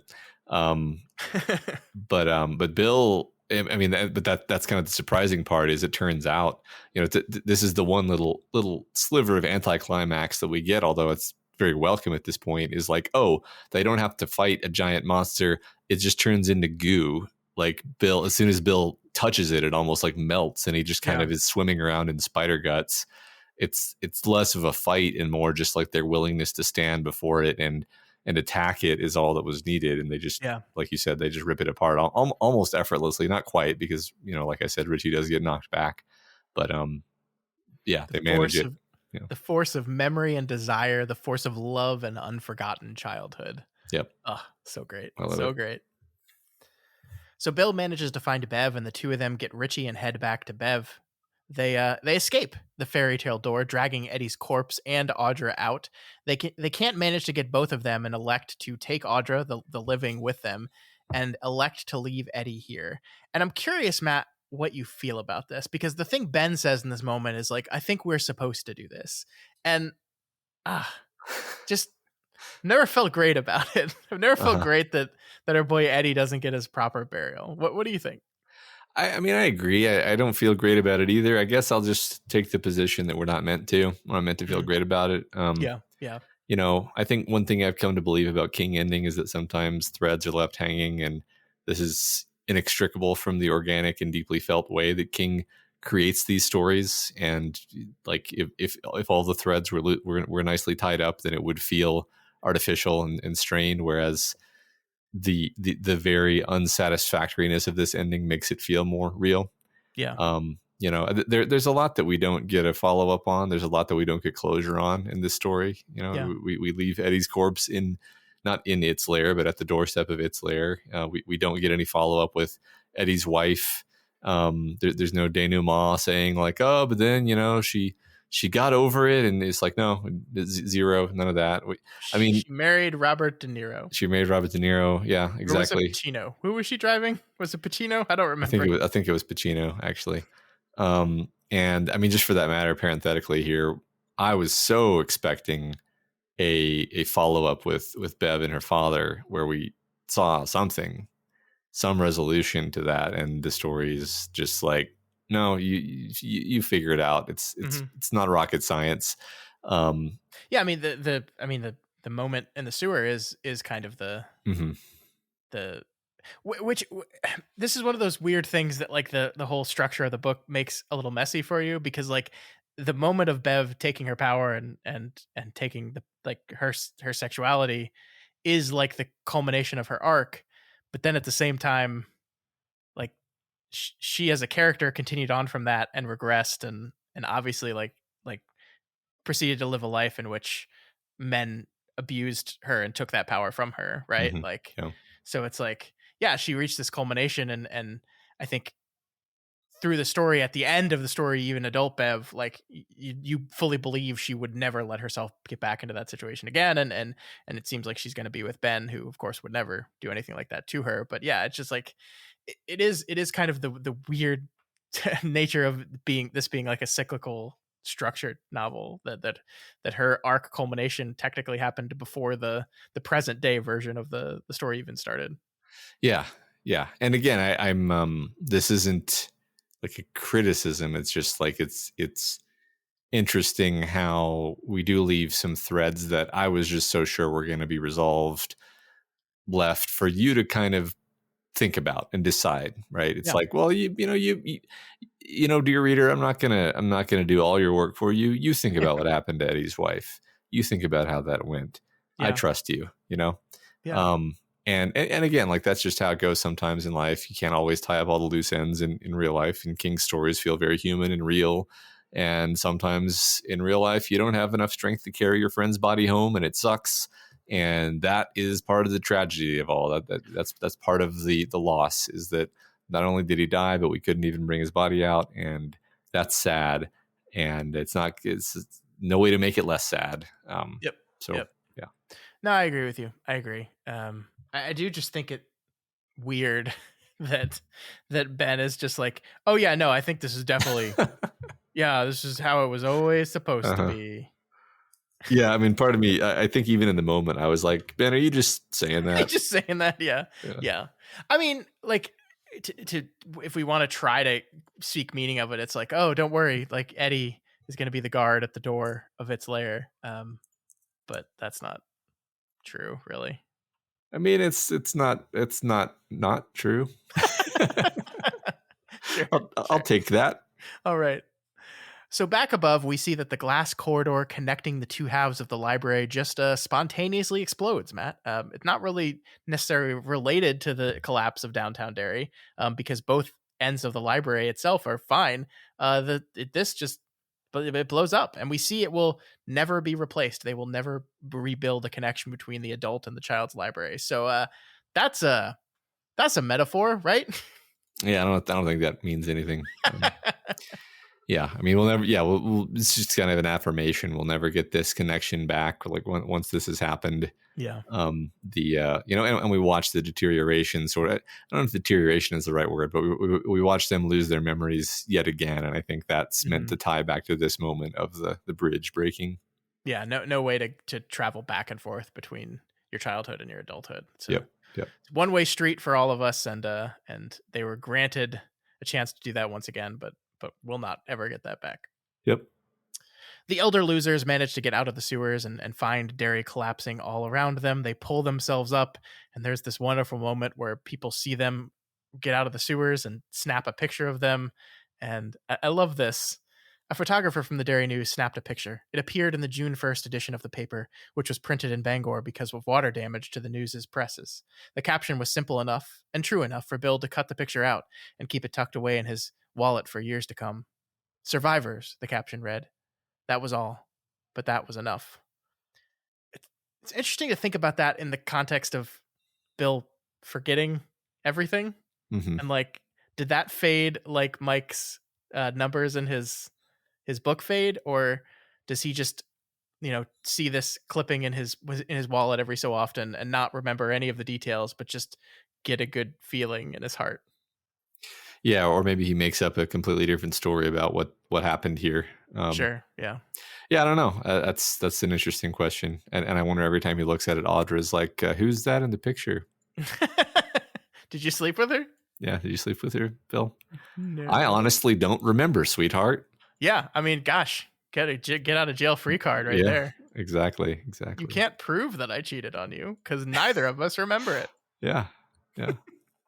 I do love how King talks about Derry's collapse, though, Matt. That this is not just a physical collapse of the downtown area of Derry, but it seems like just a kind of decay of Derry in general, right? That there's something essential to Derry is dying here. Like, we see that people planning on bringing big business to Derry kind of cancel their plans. Things are not built or rebuilt. It is really interesting to think about, though, because you and I, coming into this, had read Insomnia, and we know that the Derry that takes place in the 1990s was rebuilt. They talk about, I know you don't remember the specifics, but they talk about a big flood and how it took away most of downtown, and that downtown was rebuilt. And it seems like Derry's doing okay in the 90s. So it's not like Derry just like ceases to exist or like dies outright. Like in my mind, I read this before I read Insomnia, I'm pretty sure. And I always kind of saw this as like, oh, this town's just gonna die slowly. Mm-hmm. And just won't be a place after a few decades. And we go back to it. And see that that's not the case. So it's interesting. Yeah.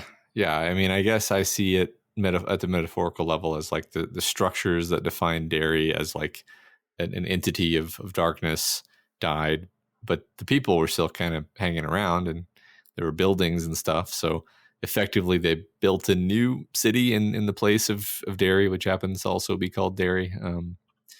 And maybe some of the residual evil clung to that place based on what we see in Insomnia. Yeah, no, I think you're right. Actually, probably what it is just Ben missed one of those eggs, and so Yeah, no, you're probably right. It was the last shot of the movie that we missed is that one egg, and then a little crack appears on the surface, and then we cut to black. Yeah, that's what it was. Mm-hmm. Yep. I really love this line as well. But nothing lasts forever, Richie says. He looked back down to the hill they had just climbed and sighed. Look at this, for instance. He held his hands out. The tiny scars in the palms were gone. Beverly put her hands out. Ben did the same. Bill added his. All were dirty, but unmarked. Nothing lasts forever, Richie repeated. He looked up at Bill, and Bill saw tears cut slowly through the dirt on Richie's cheeks. Except maybe for love, Ben said. And desire, Beverly said. How about friends? Bill asked and smiled. What do you think, Trassmouth? Just love all that. Mm-hmm. Love all that. Once there's our word again. Our word of the day, desire, is poking up here again. Yeah, there's power. There's power in desire. Yeah, that's. I mean, I like that he let it wait. I want to kind of reiterate something I said a minute ago. Like it has been a theme throughout the story. It's just it hasn't been a named theme, right? Yeah. And I like that he has kind of waited to name it until here at the end, where we say, this is what we were doing the whole time. We're just going to give you a convenient label for it. Yeah, I like that. So from here, we cut for a final time to the young losers of 1958. It's a scene, Matt, that has been referenced so many times in the book up until this point, but this is the moment. We finally get to see the moment at the end of the book. We get to see the moment that they made this promise. It really makes it feel cyclical, feel like a wheel, right?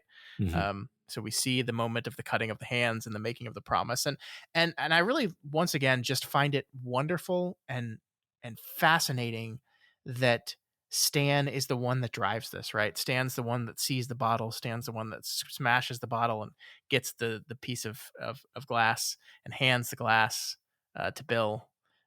He's really the one that drives it, and then of course is the last one to promise and promises. The him killing himself is just there in that promise and the reluctance of that promise. Mm-hmm. Yeah, it's a really beautiful moment. I wondered if we were going to get to really kind of have that moment, and I'm really glad that we did. Mm-hmm. I just thought it was beautifully written, and now tetanus shots all around. Yeah, and the thing I want to emphasize, sorry, it just hit me what you just said there, and then in the middle of trying to have a serious conversation. I do want to just emphasize once again that a shift has happened in the book. It happened first in the sex scene in the sewer, but it continues here, where now we have reached the point of the novel where this sequence and the sewer scene before it are all italicized. So we had this kind of thing at the beginning of the book where, as we moved from 1985 to 1958, the 85 stuff was in italics, and then we moved into normal text for the 58 stuff. And now here at the end of the book, we've kind of reversed that, where the thing in 85 is all normal text, and everything in 58 is italicized, including this moment. And I think that's a really beautiful, speaking of circles and wheels and all this, it's a really beautiful, like, winding back around to that again, where we've flipped it now as we prepare to move forward. This is the stuff that's truly in the past, and now it's truly not the main focus, and so it's going to be slanted a little bit. Yeah. Yeah. I agree. I really like that. I like that a lot. I also really love this moment where Bill says, and this is something we kind of knew about, but says that he looks around and realizes that they are never going to be together again, the seven of them, not in this way. And he'll later say that he realizes that this was in fact both, metaphorically true but also literally true, that the seven of them after this promise are never together again. That sometimes four of them get together, sometimes five, rarely six, but never all seven. And there's something just so horribly tragic about that, right? That's Mhm. just like, and this is another thing that the sex scene in the sewer kind of reflects to me is that these kids were brought together for this magical purpose. It faded as they moved across this threshold from childhood to adulthood. They kept themselves together through this powerful act of love and desire that was the sex scene. But that was only fleeting. It was only temporary. It was not going to last, and it breaks down almost immediately after it served its purpose. And the seven of them are just never whole again, and it's a bummer. It's a real Yeah. bummer. Yeah, it's very sad. As sad as the death of Eddie was, I mean, this idea is somehow sadder. I think it's because Hmm. we can all relate to the fact that it's a sort of you can never go home again idea. Like you, Scott. Recently, I went to my high school reunion, um, and and when it and it's kind of while I did have a blast there and it was great to see everybody and like there was a ton of positive. It was really an overwhelmingly positive experience. Actually, there was a kind of feeling of like, oh, like these aren't really the same people that I hung out with in high school. Like Mm, they're basically different people now. And it's never going to be me and my handful of close friends hanging yeah, out.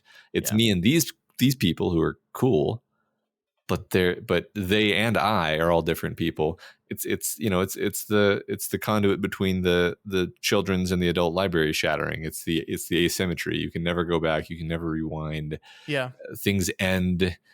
This is what the kind of the last pages of the book deal with, and Bill's dream is like you're never really gonna go back. That's over. Things end, and yep, when they end, they really end, yeah. and there's a deep pain to that actually.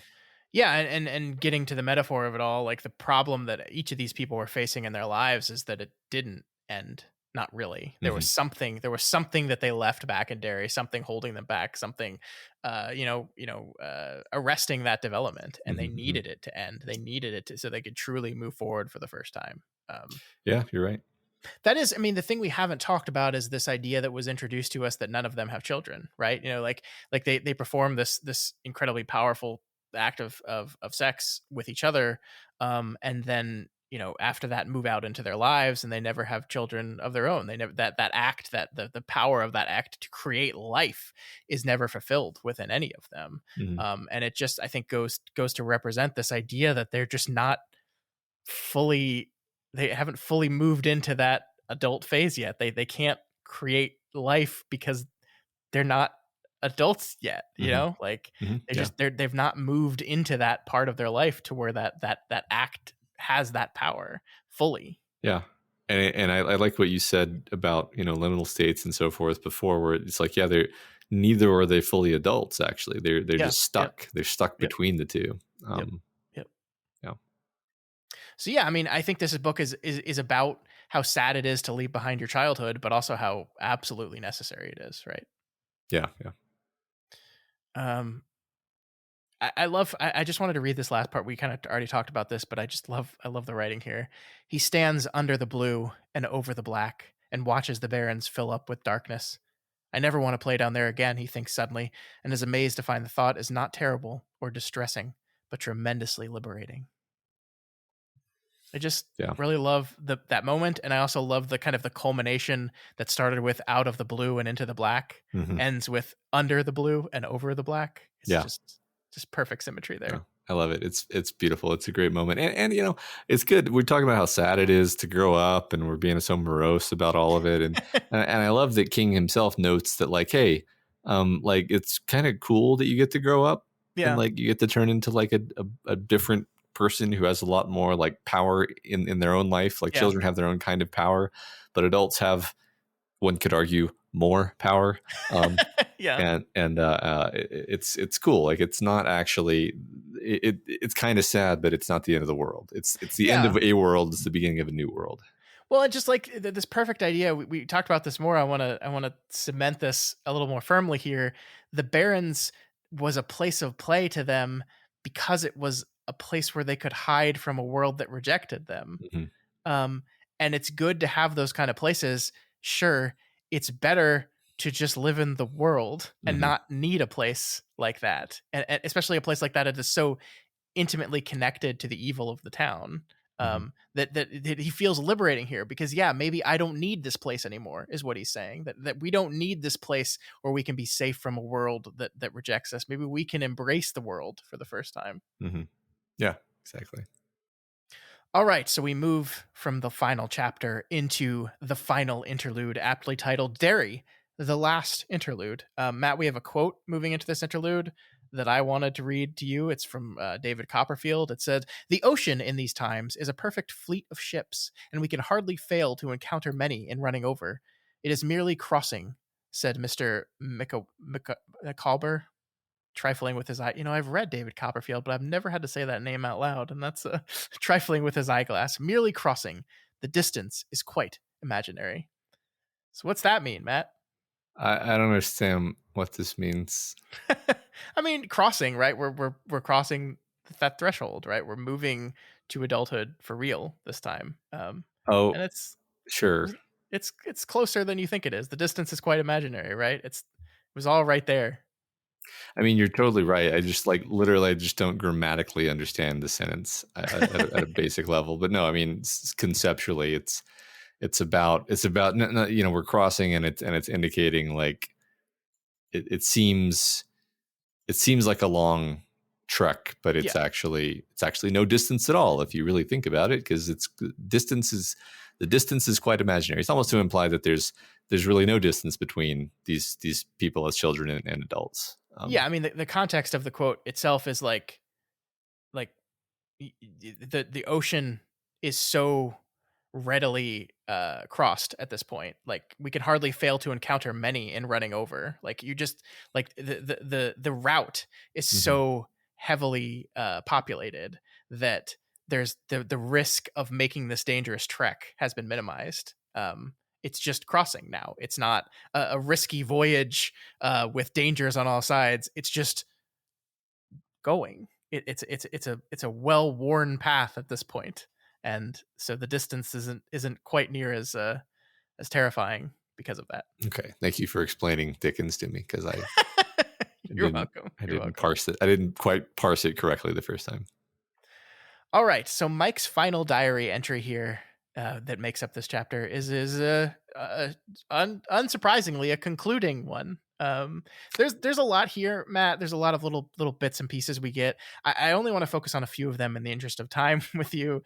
The biggest, of course, most important one being introduced here is the fact that all the losers are forgetting again, forgetting each other, forgetting their childhood, even forgetting what just happened. I'm wondering if this was a surprise to you, Matt. I think we kind of saw the forgetting as a like a magical consequence of what happened the first time, and I think we even put the blame on it, and I think it took the blame, right? Like I think he said specifically, "I made you forget," um, Hmm.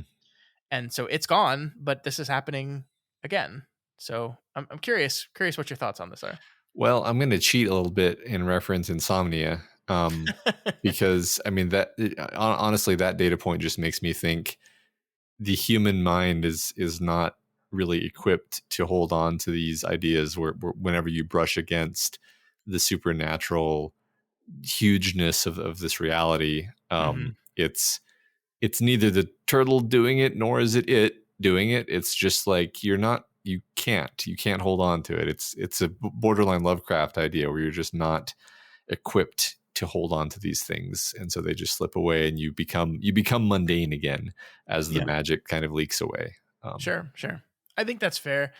I also think, just metaphorically, like, we're not supposed to remember our childhood as acutely Mhm. as they did in Yeah, these moments of remembering. Like, it was part of the ritual that they recall these events as if they just happened, and we saw that there was power in that, right? They defeated it with the power of a childhood remembered.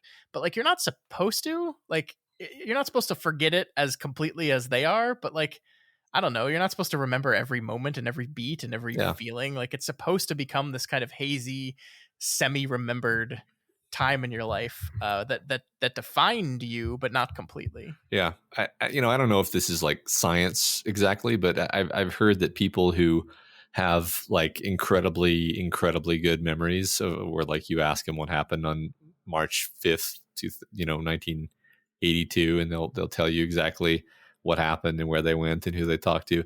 Like Mhm. I've heard that those people are actually sort of like constantly haunted by every mistake they've ever made and every bad memory they've ever had, every Yeah. minor trauma, and it's like, yeah, like your childhood is full of that stuff. Like my kids go through periods of time where they cry like 5 times a day every day, and it's like if you remembered that, if you remembered all of those days, Yeah. you would you would just be overwhelmed with the emotional weight of that. And it's like, luckily I don't remember any of those times that I cried when I was a kid. um Yeah. so Y You're right. I mean, it's very easy to see, like, forgetting as a curse, but I think it is also a also a gift. yeah. I just want to say about the idea of this being of the story sort of ending, aside from the final epilogue, sort of ending on a Mike Diary entry as a framing device for the story, um, and a way of situating the denouement is just brilliant. It allows you to do things that I don't think would be done as deftly if it were just prose. Um, Yeah. and it kind of allows you to have this flowers for Algernon effect as you're watching Mike forget these things and kind of Yeah. being aware that he's forgetting them as we go on. Yeah, no, you're so right. It's really cool. I agree with you. I like it a lot, and yeah, I mean, we get to see, like, the interlude sections were always kind of Mike's way of telling about Derry, and so we do get to see some of the long term effects that this has on Derry outside of just kind of what we saw in the collapse in its death itself. We get to see, the ways in which people are pulling out, and the town isn't doing so well. We get to see the the final full circle of the horrible torture chair murdered the terrible sheriff. Uh-huh.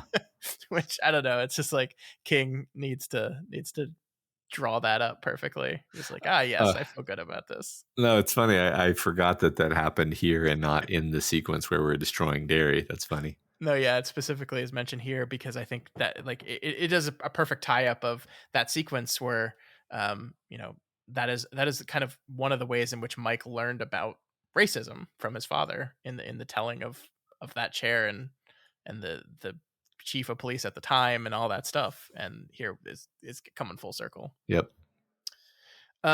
We do see here, speaking of forgetting, that Mike is forgetting this time as well, which he takes as a good thing, right? He takes as a message that it is finally over, that Derry no longer needs kind of a lighthouse keeper, to remember everything and get everyone back. That he gets the privilege of getting to forget all this, and I like that as kind of like, this is a lot of this whole thing. I think the whole kind of theme of this section is, isn't it good that Mike gets to, like, have a life now? Right? Yeah. Like, I love the way it ends. It says, I think that when they let me out of here tomorrow, it might just be finally time to start thinking about some sort of new life. Although just what that might be is unclear to me. I loved you guys, I loved you so much. And I love that that's in past tense. I love that that's in past tense. That it's not I love you. Even if he does, of course he still does, but, like, he's looking at that in the past. He's looking at that in the rearview mirror now. I loved you, and I'm ready for something else now. And that's Yeah. good. You need to be ready for something else. You cannot live in your childhood forever. You cannot. Yeah, yeah, yeah. I mean, and this is very melancholic, I would say. Sure. It's this chapter. If we just ended here, if we just ended on the last interlude, I would think that this story was a more melancholic story, whereas the epilogue, I think, picks things back up in a way that leaves you with a much more hopeful, sweet rather than bittersweet feeling. Yeah. Yeah. The one silver lining here, and you could even say maybe the one piece of childhood that does survive is that the correct couple ends up going off together. But Ben and Bev go off together, and that's literally all I wanted to happen. So I'm happy. Yeah. Yeah. No, I agree. I think once again they don't even have to really talk about the fact that she slept with Bill and not him Yeah. back in Derry, because Yeah. they probably don't remember that either. I don't remember that. They probably vaguely remember that they were friends when they were kids, Mm-hmm. in the same way that Bill remembered that his brother was murdered, and it's Yeah. just like, yeah. I like to think that Bev remembers the poem, although there's literally nothing. There's nothing in the text that says that, but I'm I like 100% sure that she does. I like the confidence. I like it. That's So in not so good news though, and kind of what's setting up our epilogue, Audra remains catatonic. Nothing seems to be waking her up. We do learn in this interlude that Bill and Audra are living at Mike's house for the time being, and that Bill has some sort of plan, a last ditch effort, that we'll get to in a moment. But the section kind of ends with Mike urging him to try it as soon as possible because the magic of Derry seems to be leaving it, and we'll figure out what that is right now, unless you had anything else you wanted to say about the interlude. No, let's go. All right, so we move on to the epilogue titled Bill Denbrough Beats the Devil 2. And I got you, Matt. You forgot that there was a 1 on that chapter. You forgot. I did. I mean, did I? I don't know. In any case, fuck yeah, I'm here for this. Silver's back, baby. Silver, of course, Silver had a role to play, Matt. You stupid idiot. Yeah, of course it did. Yeah, Here it is. It's back. You set me up. Set me up, Scott. you fucked me, man. So Matt, like we talked about at the beginning of the show, I think this epilogue is tough to talk about, and that is because, I think personally this is one of the finest things Stephen King has ever written. I love this thing, and I think it's really interestingly structured because we have these two beats kind of occurring simultaneously. The first beat is Bill's final dangerous ride on Silver, which produces just enough of that childhood magic to wake Audra up, but that is interspliced with italicized a dream that Bill has far in the future of his time at Derry that kind of sums up, a lot of the themes of the book, and it's difficult to kind of like. I was working with the notes early, and I was like trying to just go in the order of it, jumping back and forth between these two different things, and it just wasn't working for me. So I think the plan here is we're just going to talk about the Bill and Audra part first, and then we'll move to that italicized dreamy part second. Does that work for you? Sure. All right.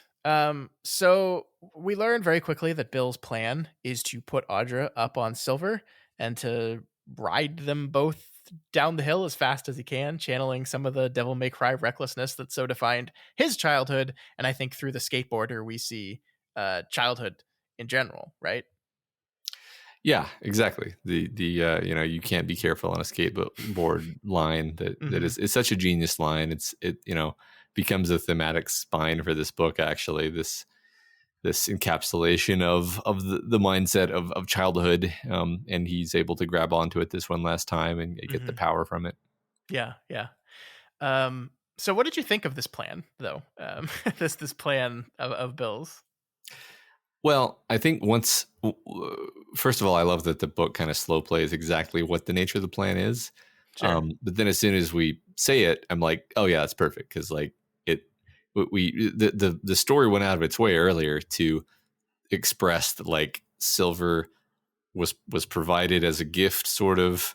And then the magic playing cards were provided with which, just all kinds of magic flying around this bike, and then for the idea of the bike just not being used at all in the finale, it's like, no, that's stupid. Like, well, why would we have emphasized the magic surrounding this bike so much if we were then going to do nothing with it? So clearly, like, Bill is right that this bike has been invested with all kinds of power, and it makes sense that he would try to use it for this, and bring you use the magic of childhood by putting Audra into a sort of childlike situation that would then bring her back from Toadash. Totally makes sense. It's like, yeah, I got you. I'm good.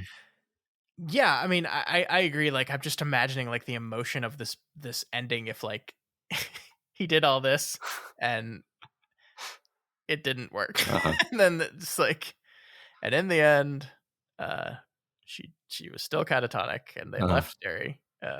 Yeah, that would just be such a bummer ending that it just wouldn't work. I agree. Like, there is like you're kind of always reassured that it's gonna work. But yeah, I think it's still a tense sequence anyway. Just the way it's written. Yeah. Well, I mean, one thing that's tense is like Bill could still sort of. I don't think I ever really believed that Bill was going to die here, but it's like it's a very risky thing. Like it wouldn't work if it wasn't dangerous. Yeah. And I was actually just like, well, maybe they'll just like crash and it'll hurt, right? I was still kind of worried about that in that sense. But there were times when it's like they're like jumping stuff, and you're like, oh my god. I was nervous. I was very nervous. Yeah. All right, and we get to talk about desire one last time here, Matt, because as Bill rides, he feels disquiet, but it's not just disquiet. It says, no, it was desire as well. The feeling he'd had when he'd saw the kid walking along with the skateboard under his arm. The desire to go fast, to feel the wind race past you without knowing if you were racing towards or running away from. To just go, to fly. Disquiet and desire. All the difference between world and want. The difference between being an adult who counted the cost and a child who just got on and went, for instance. All the world between.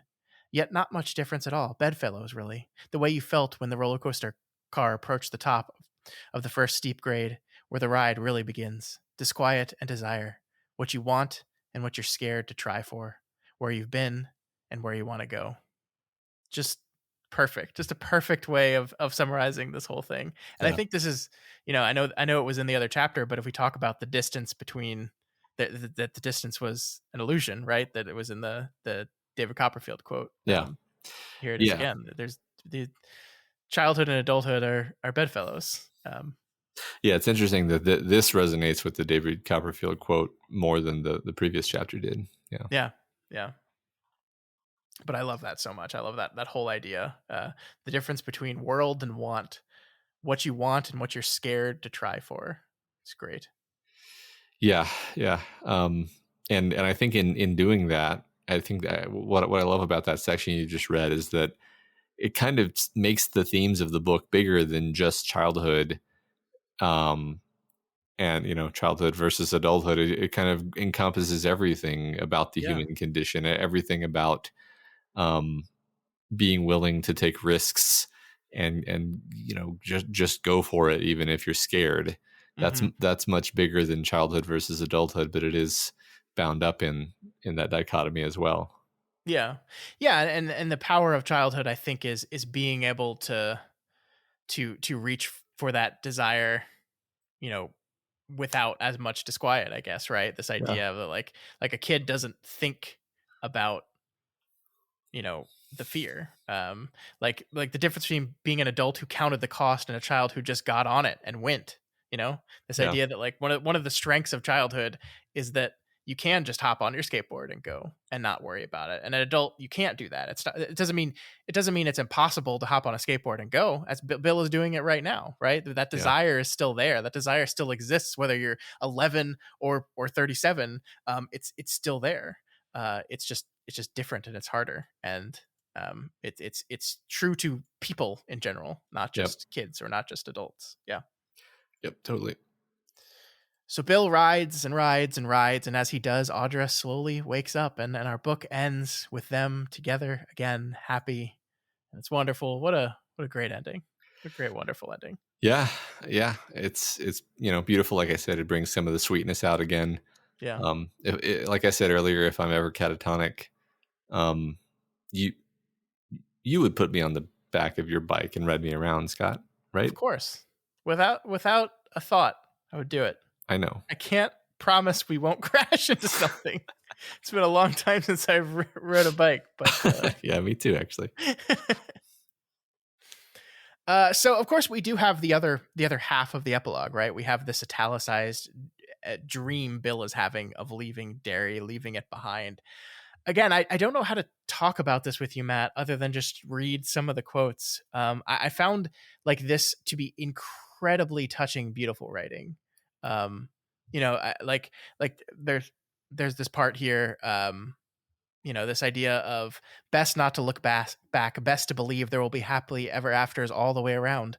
And so there may be. Who's to say there will be no such endings? Not all boats which sail away into the darkness never find the sun again, or the hand of another child. If life teaches anything at all, it teaches that there are so many happy endings that the man who believes there is no God needs his rationality called into serious question. I love that. I love that so much. That Hmm. is Softy King at his best, I think, there. Yeah, the prose style here is very very different, right? It's Mm-hmm. almost just like this essay, Yeah. this beautiful sort of almost persuasive piece on the deep beauty of life and the journey, and how, yeah, even though things end, um like, is that really so bad? And Yeah. things can still get better, even if some things end. Some new wonderful things can happen, and Yeah. it's just, yeah, I couldn't have said it better myself. It is just like, yeah, this is King being a sweetheart, being a softie, and Mhm. saying, hey, cheer up, everybody. Life can be hard. Sometimes there's demon clowns, but you can always You can come overcome. back from it. You can always Yeah. overcome. Yeah, you can Yeah. always stand and be true and overcome. And you don't need to look back. Like I love this quote. You don't have to look back to see those children, the children that were you and your friends. Part of your mind will see them forever, live with them forever, love with them forever. They are not necessarily the best part of you, but they were once the repository of all you could become. Isn't that a great sentence? Hmm. Like your childhood and who you were as a child and the friends you had as a child is like this is what we talked about last week, right? Like this not necessarily the best moments of your life, not necessarily the best version of you, not necessarily the best part of you, but they contained everything that you would once be. And isn't that awesome in its own way?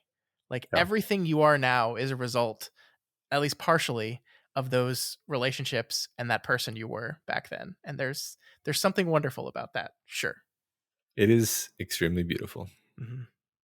And then the last quote I really loved here is that he thinks that it is good to be a child, but it is also good to be a grown up and able to consider the mystery of childhood, its beliefs and desires. Love that, right? Like that's kind of our concluding thesis here, right? This is why this is not just a book about kids encountering a scary clown and defeating it. Um, because it's good to write about children. It's good to write about the experience of childhood, but it's also good to write about the experience of childhood from the perspective of and clarity, possibly, of and lifetime of experiences of being an adult and Hmm. how that reforms and changes and helps you process perhaps things that you were not ready to process when you experienced them as a child. Yeah, I agree. I think that, I mean, right, like you can't write it without the adult section. You can't write it without that context and that Yep. perspective. Yep. Yeah, and maybe that gets back to we talked earlier about Bev and the kind of the weirdness of the fact that her arc, the culmination of her arc, happens to her when she's 11 years old, and she does not fully escape her cycle until she's 27 years later. And maybe that's the point, right? That like Bev did what she needed to do to escape from the horrors of her childhood at 11, but she was not fully able to understand that and move past it until she was able to look at it at 38. Yeah, I like that. And same with Ben and his loneliness. Same with Eddie and his his mother's protection and his fear. I think same with all of them. Hmm. Yeah, absolutely. All right, well that's the end of it, Matt. Is it your favorite book ever? I mean, it's up there. I don't know. Yes, Scott. Yes, definitely. Favorite book ever. Easy answer. Easy answer. Yeah, I think we're gonna have a lot to say next week when we talk about the book as a whole. I don't wanna spoil that conversation, but I will say that um the fear I had, one of the fears I had at the beginning of this whole thing was that analyzing this at this close a level might hurt my enjoyment of the book a little bit. Turned out to not be true at all. I still absolutely adore this novel. That's great. Yeah. I mean, for my part, I don't think it hurt my enjoyment. I think it hurt my memory. Fair, I fair. might literally just like re-listen to the first chapter or two just to kind of reactivate that part of the book in my brain and make it a little bit more gestalt for me. But that's fine. That's okay. That's part of the job. Yeah. Yeah, no, I do think there is something uniquely interesting and perhaps harmful about reading a book this long over this amount of time, right? Like we said, 15 weeks, actually technically 17 weeks since we took those 2 weeks off. That's Mm-hmm. a long, long, long time. That's over 4 months. And Yeah. that's, no, I don't think the slowest reader reads it over 4 months. Yeah. Perhaps they do. I don't know. But no, it is a little bit of the quirk of the way we do things here. But we also get to really dive into enjoy it on a much deeper level than we would have been able to. So Yeah. yeah, the trick is to go back and now completely reread the book from cover to cover in the next 2 weeks. Yeah, but you can never go back. I can never go back and be that person I was 17 weeks ago who That's touche. started reading it. All right, let's move on to our discussion question. The weird thing about having these discussion questions, the trail, is we just finished this beautiful book, and now we have to be like, what was that cool time we saw the monster head? Let's radically change tone. We got a lot of cool answers to this, though. I mean, it is a radical change in tone, yes, but I really liked the answers we got. Yeah. So just to, what Scott just said, it's the most interesting peek into the head of the previously unknowable monster in a story from Aqua Lungfish. We have, so I thought about talking about Revival, the King novel, but I don't want to spoil anything for Matt's eventual trip through all of King's works. So I'll just leave that hanging there for people who know what I'm what I'm thinking of. For my actual answer, I'll go with one that is fresh in my mind since I just watched these movies the other day. The Netflix Fear Street trilogy is a surprisingly good series of horror movies which include multiple instances of seeing into the mind of an evil.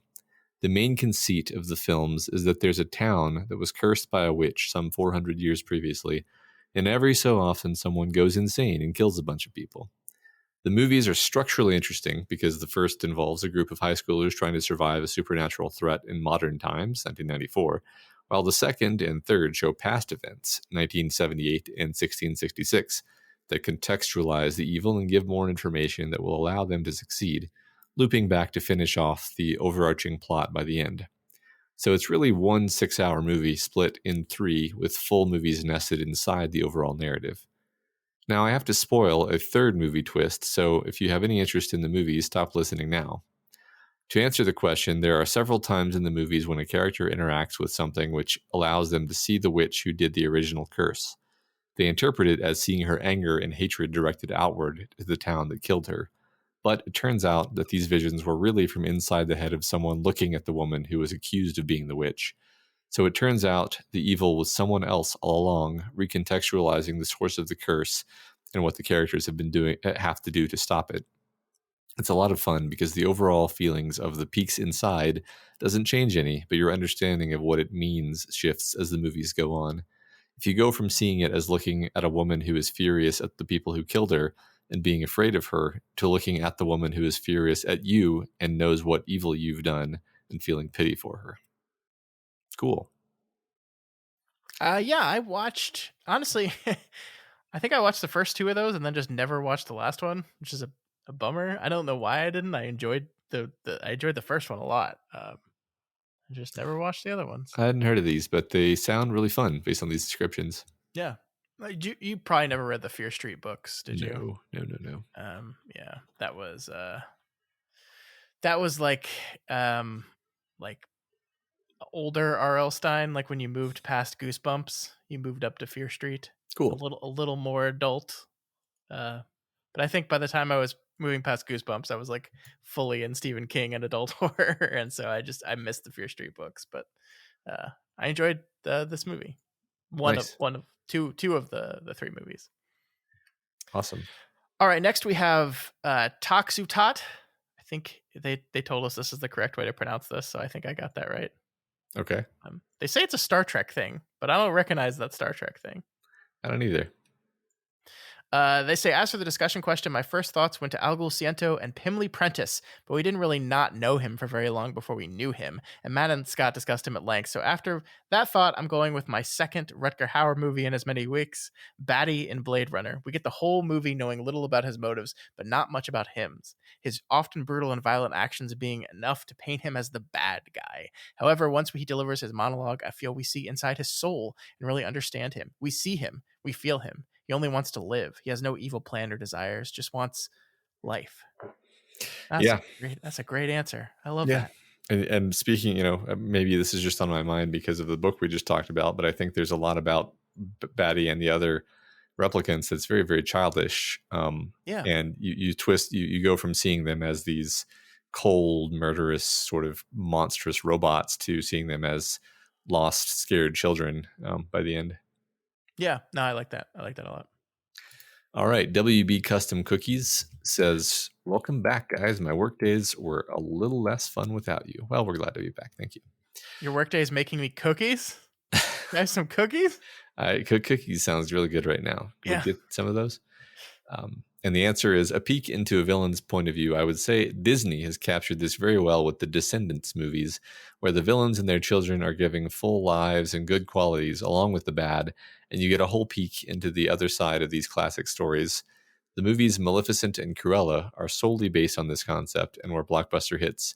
Alfred Hitchcock said it very well. The more successful the villains, the more successful the movie. Yep. But is Cruella really the villain in Cruella?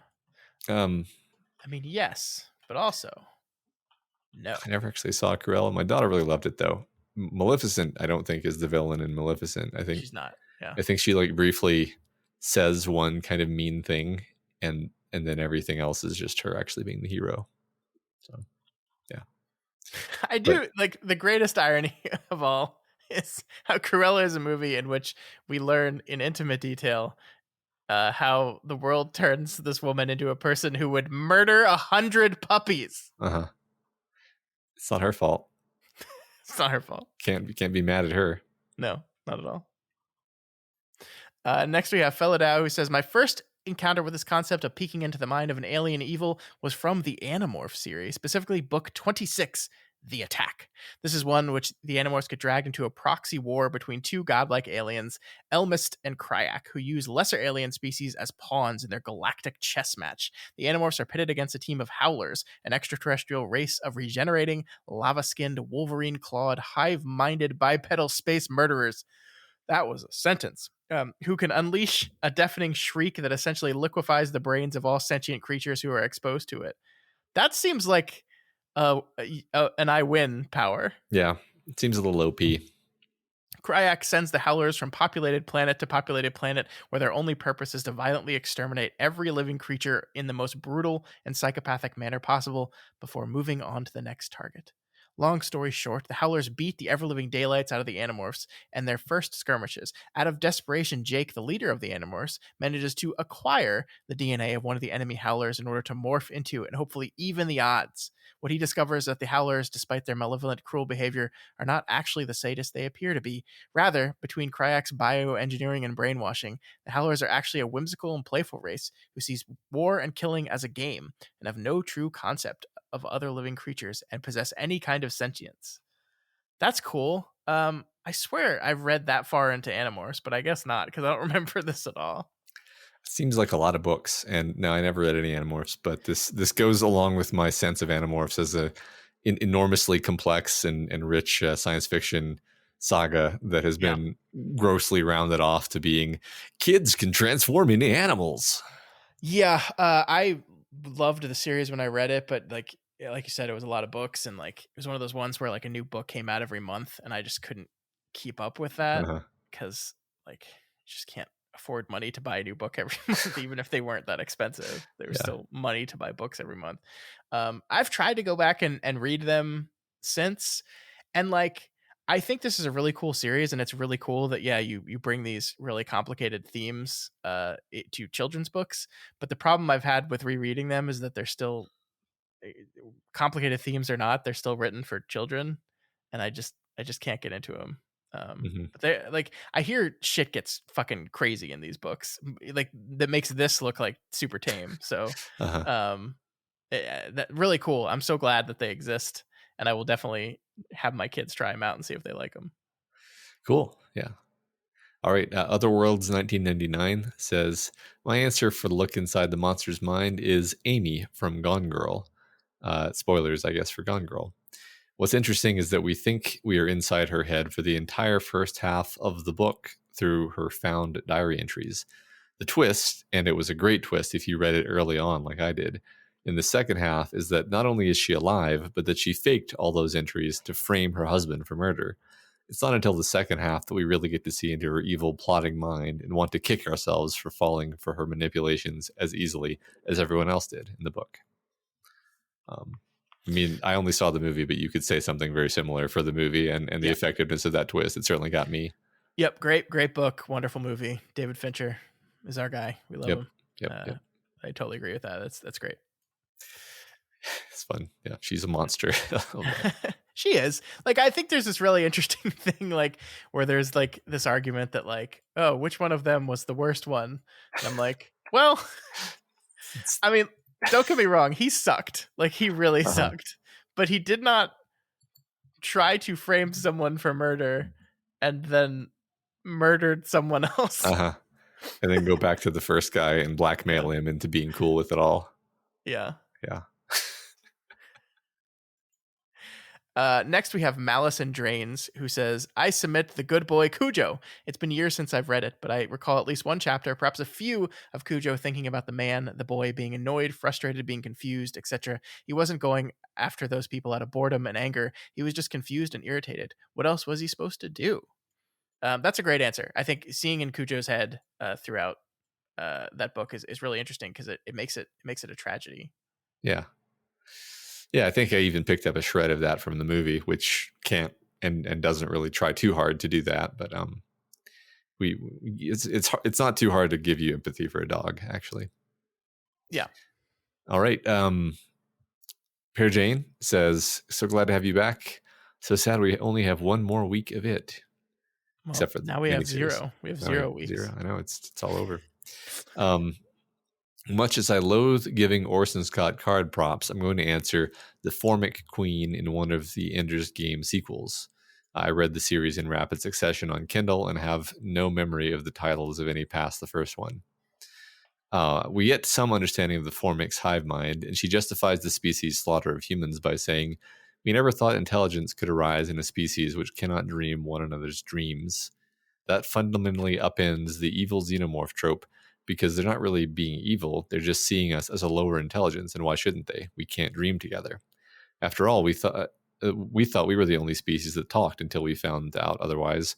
We thought only we used tools until Jane Goodall disabused us of that notion.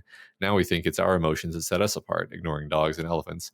And the thing that's supposed to make AI human-like is self-awareness. We keep moving the goalposts on what makes us special as humans, and even with all that, that there are likely species in the universe who dream together or can think in 5 dimensions or some other ability we can't conceive of as possible, and they'd see us as no more than, ants. Yeah, it's true. Yeah. I love it. I mean, obviously, I've never read those books, so I don't know this specifically. But yeah, I do love that idea of goalpost moving with what makes us special. Oh, yeah. One day we're going to look back at how we treated all these animals after we understand how much they understand and be absolutely horrified. Oh, yeah. And when it comes to AI, the goalposts have broken the sound barrier. Like just the constant, like, oh, it can do that now. Oh, well, that's not impressive. Change the definition of what you call sentience again. Can't wait till we just realize that whales and dolphins are brilliant. Yeah. And know exactly what we're doing to them. Yeah. Right. Next, we have Jiraxis Eridar Lord, who says, my favorite peek inside the head of a non-human comes from the latter half of Worm, when we finally get a peek inside the head of the blank slate child, and everything changes. Ooh, we can't say any more than that, because that's there be spoilers. But yeah, Yes. I think that's a great answer. It's actually one of the ones I was thinking of when we originally posed this question. Mm-hmm. And I just have to compliment you on the like cryptic wording here, Yep. where Yep. me and Scott know exactly what you're talking about, but it leaves it totally vague for Yeah. the initiate. How very alluring! Don't you just want to check out Worm if you haven't checked out Worm? Yeah, we don't proselytize that enough on this show, right? Yeah. DJ Nedelko says the first character who came to mind was the main antagonist of Dan Brown's The Lost Symbol. Brown writes pretty fast-paced books while still managing to have half the book actual plot and the other half just pure education on art/history/religion, etc. In The Lost Symbol, we get to enter the villain's mind a few times and in different mindsets. For most of the book, we get insight into how the villain became the devout believer he was, his motives and goals. Throughout this period, we see him feeling inspired and confident. As the book goes on, there are shades of doubt when the protagonist, Robert Langdon, thwarts some part of the plan. And lastly, we see their thoughts during the agony of defeat. Pretty sure that's not a spoiler, given Dan Brown has written other Langdon books since then. Anyway, I found it interesting as these points of view from the antagonist are carefully placed throughout the book, and they slowly add more and more insight into who the villain is and why they do what they do. I've read a couple Dan Brown books, and I feel like he's done something similar in both of them, where I believe in both of the ones that I read, you followed the antagonist, and while the antagonist always remained sort of scary, they became more human and kind of more pitiful as the story went on. Yeah, in Da Vinci Code, it's like a Vox Day like fundamentalist guy, right? Yeah. Yeah, and he's just he's sad. He's a tragic character, actually. Yeah. But did you know that Jesus had a daughter? And that's what it's all really about. I read that book and I enjoyed it for what it was. Yeah. It is wild to me to remember when that novel took over the world. Like, I feel like everyone read the Da Vinci Code. Yeah. I mean, I liked it. I read Angels and Demons was the other one that I read. That one too. Yeah, and I think they even made a book out of that one, a movie rather. And I think I watched that movie too. Actually, they made 3 movies. I didn't watch 3 movies for sure. I watched 2 movies. But anyway, yeah. I mean, it is now popular to rag on it as like a piece of pop cultural and thus not literarily meritorious. But I'm like, it was okay. I enjoyed it. It was fun. Yeah. Chill out. I said Vox Day. I meant Opus Day is the fundamental. Guys. Oh, I didn't catch it. But yeah. Apologies to anyone I just offended. Vox Day is just another thing that some guy stole. That just means the voice of God. Right? Exactly. Yeah. All right. Next we have Friedlock68, who says, somebody already mentioned Cujo, so I'm going with a different intellectual property, the Salamanca family from Breaking Bad. In a flashback, we see a younger pre-wheelchair Hector Salamanca watching over his twin nephews. After the 2 youngins get in a fight over a broken toy, one of them runs to Hector and hyperbolizes that he wishes his brother were dead. Hector responds by holding the other nephew's head underwater. He only lets go when the brother strikes him in the face, so it is unclear whether or not he meant to drown his own nephew. This is the first time we hear any of the characters speak. The scene shows us just how villainous the Salamancas are and gives us a pretty good idea of how these twins would grow up to become sociopathic killers for the cartel. Yeah, I like that. It's like, finally, internalization of the kid. Nope, they're still awful. Yeah. Well, at least you feel slightly bad for the twins. For the twins, and it's I don't know. I still think that was like one of the best action scenes ever when they go to get Hank. Oh yeah, man, that was great. Breaking Bad, good show. Literally one of my favorite action scenes in the medium of film. Let's go rewatch it right now. All right. Of course, first we have to wrap up this here show. So that is it for us this week. As we said, next week we were going to be back with our overview episode, which will be looking at the book It.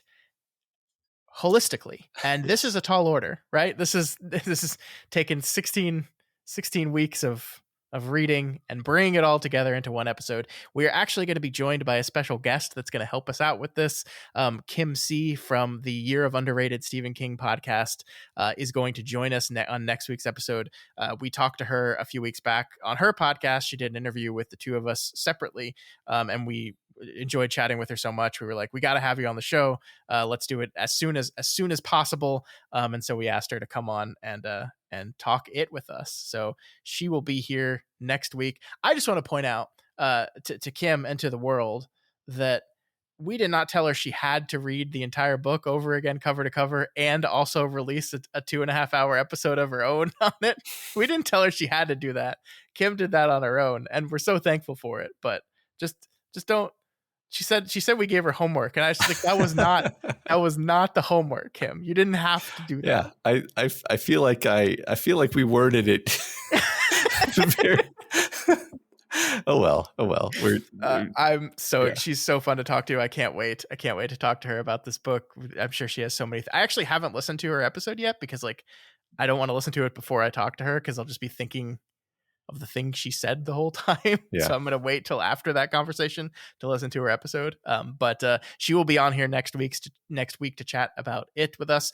And next week, we're going to have our typical overview episode mailbag because we've been on it for so long. It's been a while since we've done one of these. So we hope you guys have a bunch of questions. And since Kim is going to be on the show too, we're going to open it up if you have any questions for her as well. And we'll ask her those questions. We'll be you asking her those questions on next week's episode. So send in all your mailbag questions. They can be about it. They can be about Stephen King in general. They can be about anything, just anything. We'll answer as many as we can at the end of that episode.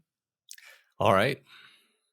So remember, you can reach us via email at kingslingerspod@gmail.com, on Twitter at kingslingerspod, or over on the subreddit at r/doofmedia with those discussion questions for the mailbag. Mm-hmm. And if you are not already a subscriber to Kingslingers, we strongly recommend you do so right this very minute. We are done reading it, but we are not done talking about it. We have our overview episode next week. Then we have to talk about the 1990 miniseries. Then we have to talk about the 2 movies that were released a few years ago. So we've got a month left of it. I hope you're not sick of it, Matt, because we're not done yet. No, I'm not sick of it. See what you did there. And from there, we move on to the 90s and Desperation, to the 2000s and Doomickey, to the 2010s and 11/22/63. So there's still tons of great content we're going to be making over the next few months and frankly, years. So there's still plenty to check out. So make sure you subscribe. It's a great time to do it. That's right. And while you're subscribing, go ahead and head on over to patreon.com/doofmedia and consider throwing us some of your support. A lot of cool bonus features over there on the Patreon. Just recently, we released a bonus episode on The Green Mile, the film The Green Mile, and that's only available to patrons. So go check that out. That was a really good conversation. Yeah, I totally agree. And of course, if you cannot afford to donate, that is absolutely okay. You can help us out by continuing to share this post. Please do. We get emails from people that find the show every day, and that means you guys are doing a great job. So keep it up. Please keep sharing.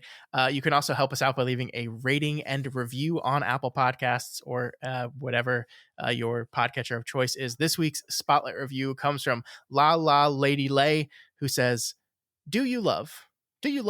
This podcast is the best companion to a constant reader and anyone who ventures into the works that Cy King has gifted us. The premise of one who has read all of King's works, guiding a friend through the many twists, turns, and reveals each has to offer, is one of the most enjoyable ways to experience the treasures of the man who has crafted so many masterpieces. I have highly recommended this to many and will continue to do so. Thank you, gentlemen. The work you do on the show has been such a great experience for me, and I am so glad to have found your show and share the journey.